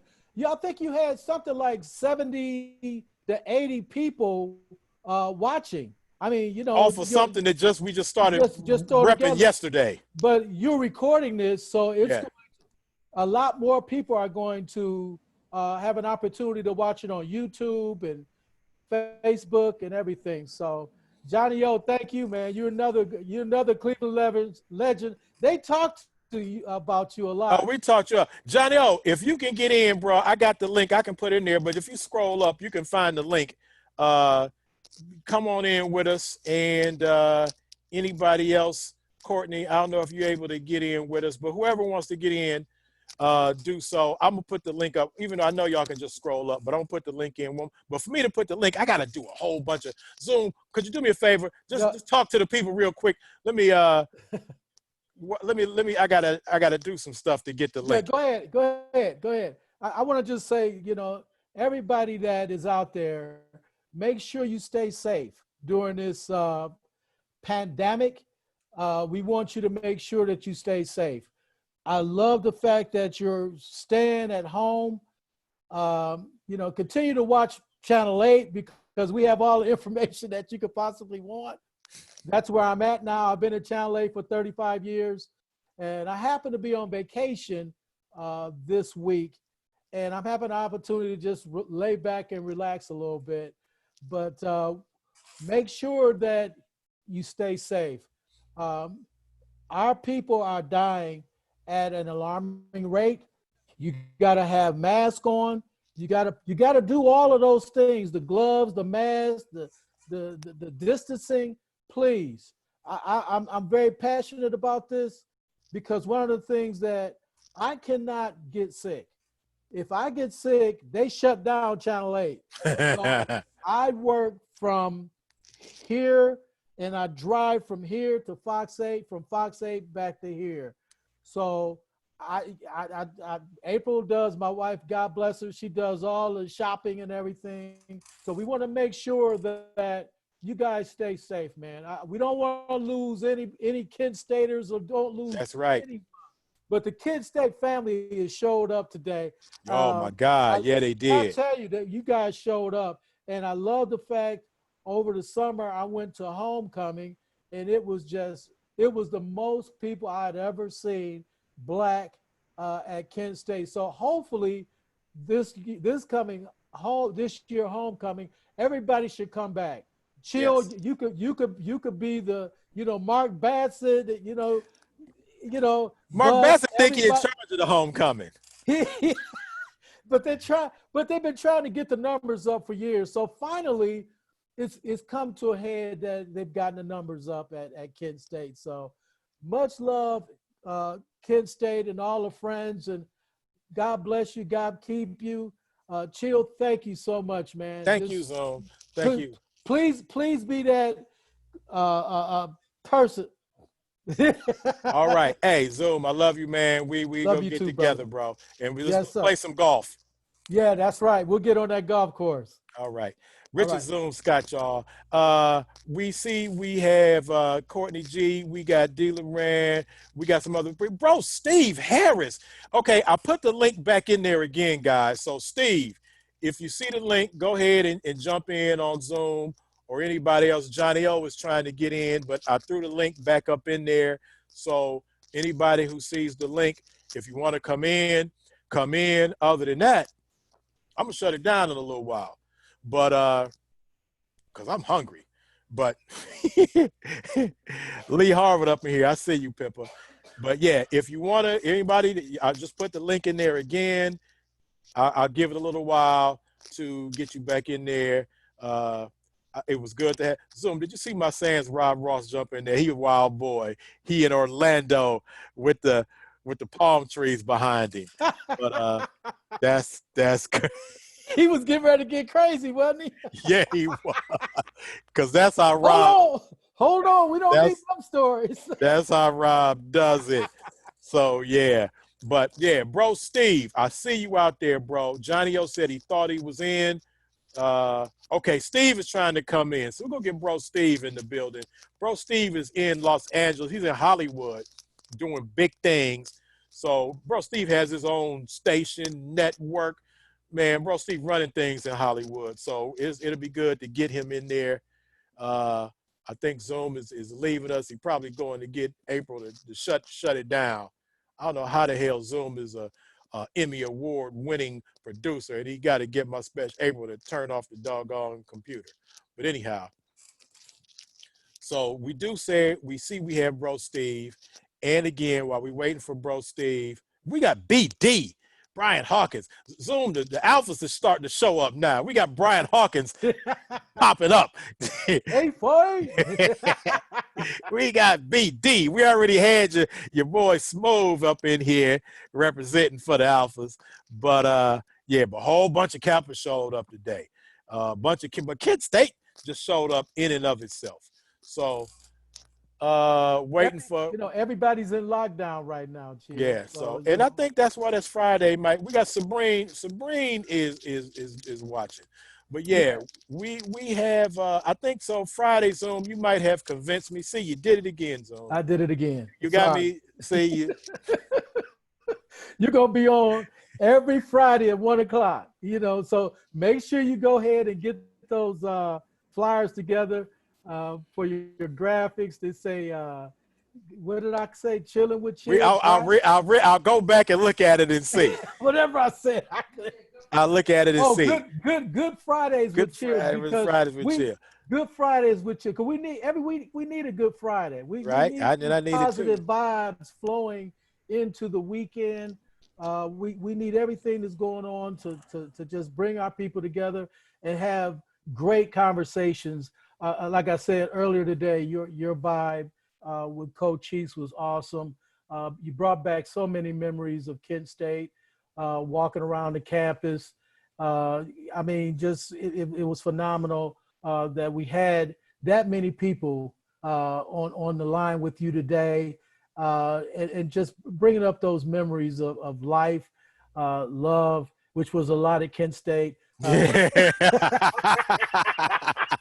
You know what? Nobody said any names. But earlier today, I was saying that I hadn't, because when you in quarantine and you're in the house a lot, we have a lot of wine here that's left over from when I had my birthday party cookout. Everybody, 70 people showed up and they all brought wine.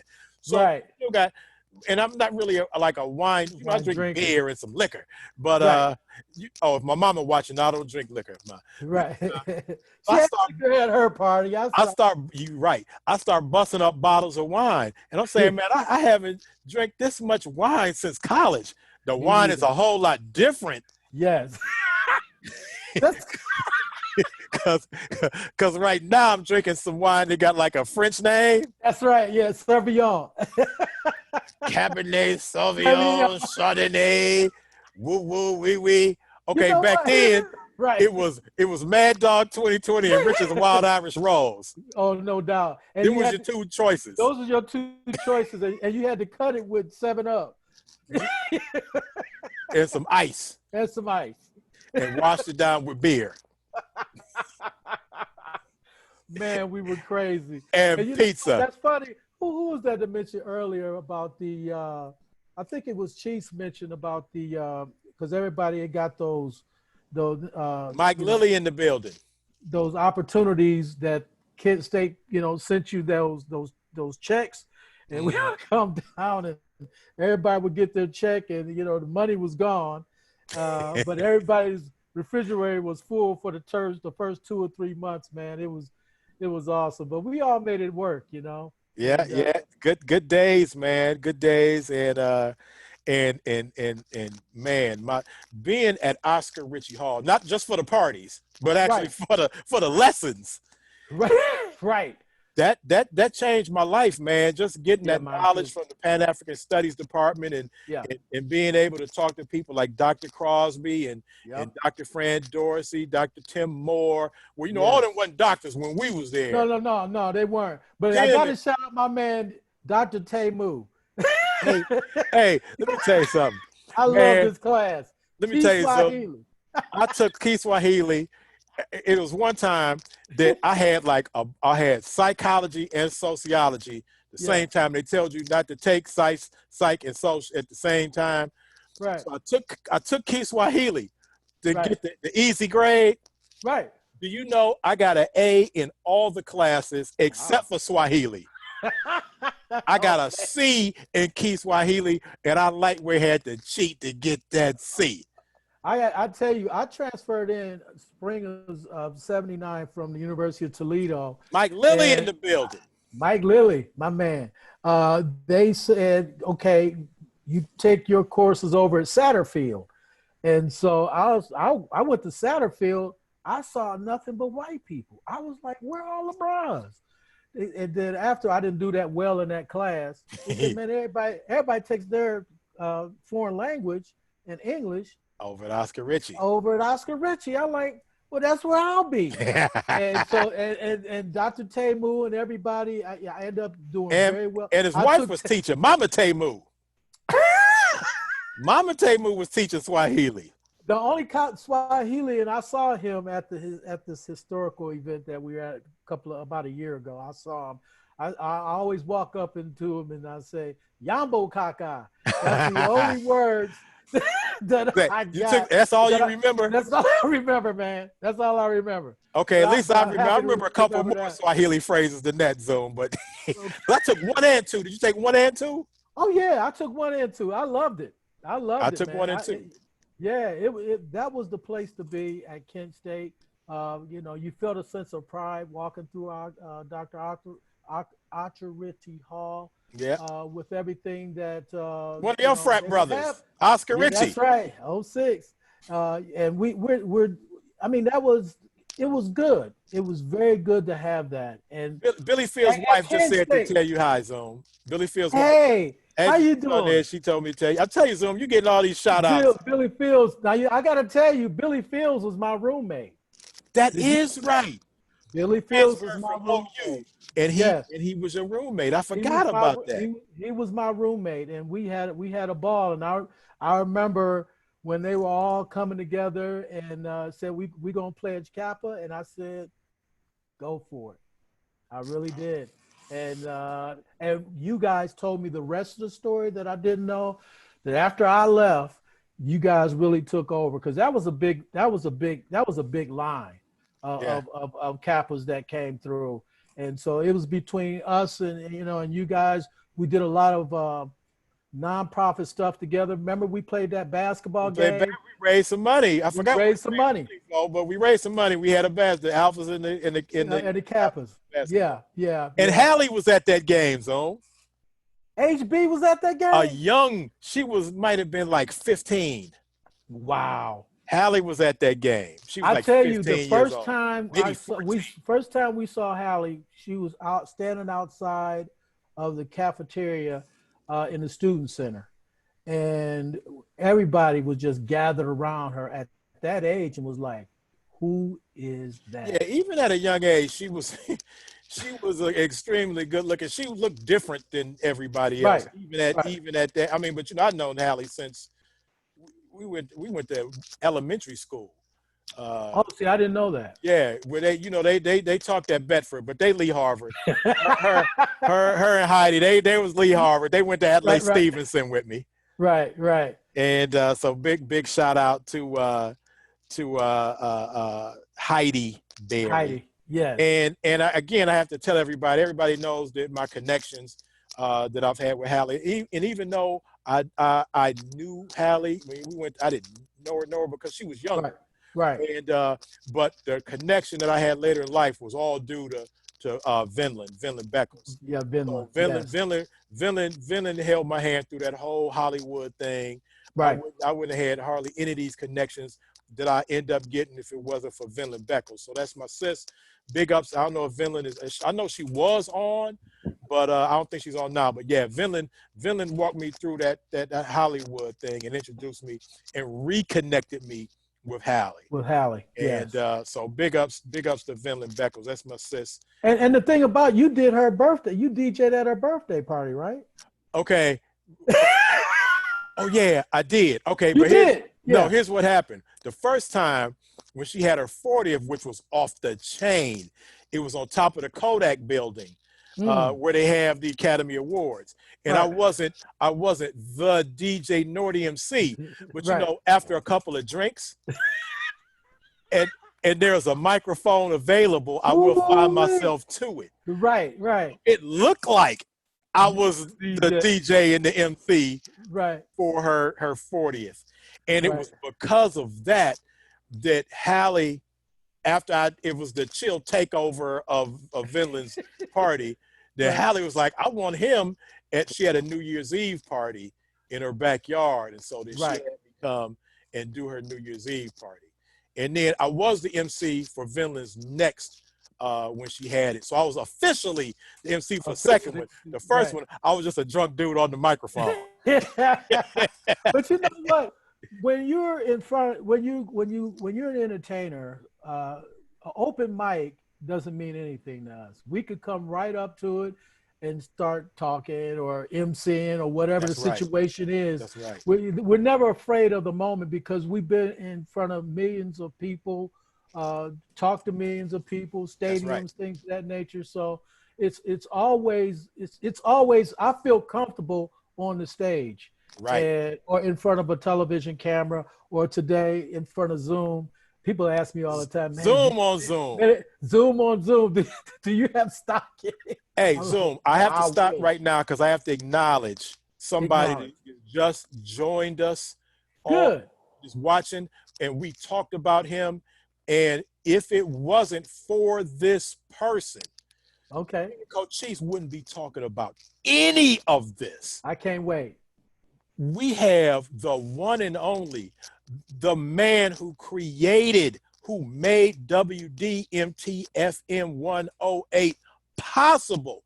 That why he let all these young black dudes come up to that station and act crazy and wild and do what they wanted to do, I will never know. Obviously, that man is a visionary, and I need to talk to him.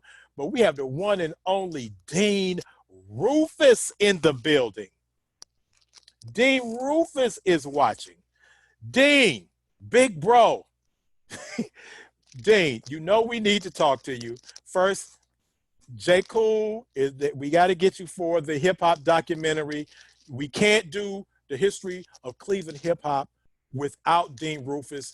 Everybody knows the Dean, FM 108, was the incubator for what became Cleveland's hip-hop scene. No 108 club style. A lot of this,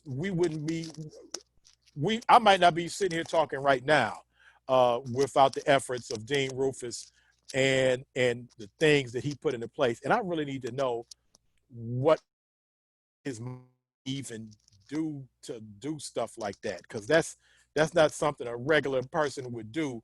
Just let a bunch of brothers come up to your professional radio station rapping and scratching and hanging out. So yeah, Dean was a visionary, bruh. And I appreciate that I have you on the line. So it's open, man. Anytime that you want to, I'd love to talk to you next week, Zoom, Dean. But yeah, but we still need you for that hip hop documentary. J. Cole and Stacey Malone trying to get you, bruh.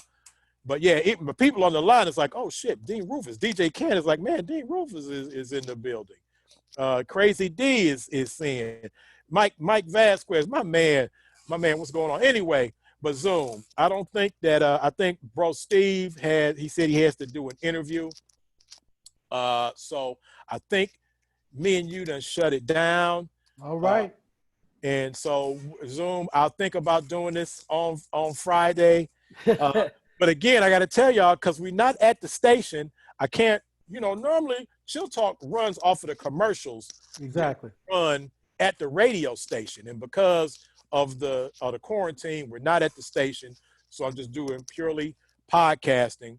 So again, if you see it, pin down to anybody want to make a donation to the Chill Talk platform to keep us being able, like I was even able to purchase Zoom.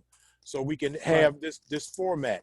And Felicia's out there working, getting guests and she's getting prizes. As a matter of fact, thanks to Mike Lilly, we were able to get some giveaways. All right, Mike. We have some giveaways, and Felicia, she needs to, to get a little something, and because I definitely depend on her in all the things that she contributes to the show.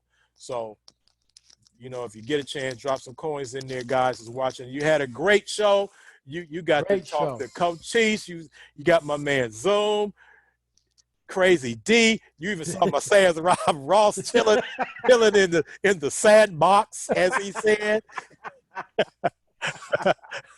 That's something else. People from all over the world, Chill. All over the world, bro. So we go shut this down. I appreciate it, Zoom. I could probably stay on here forever just talking. I know.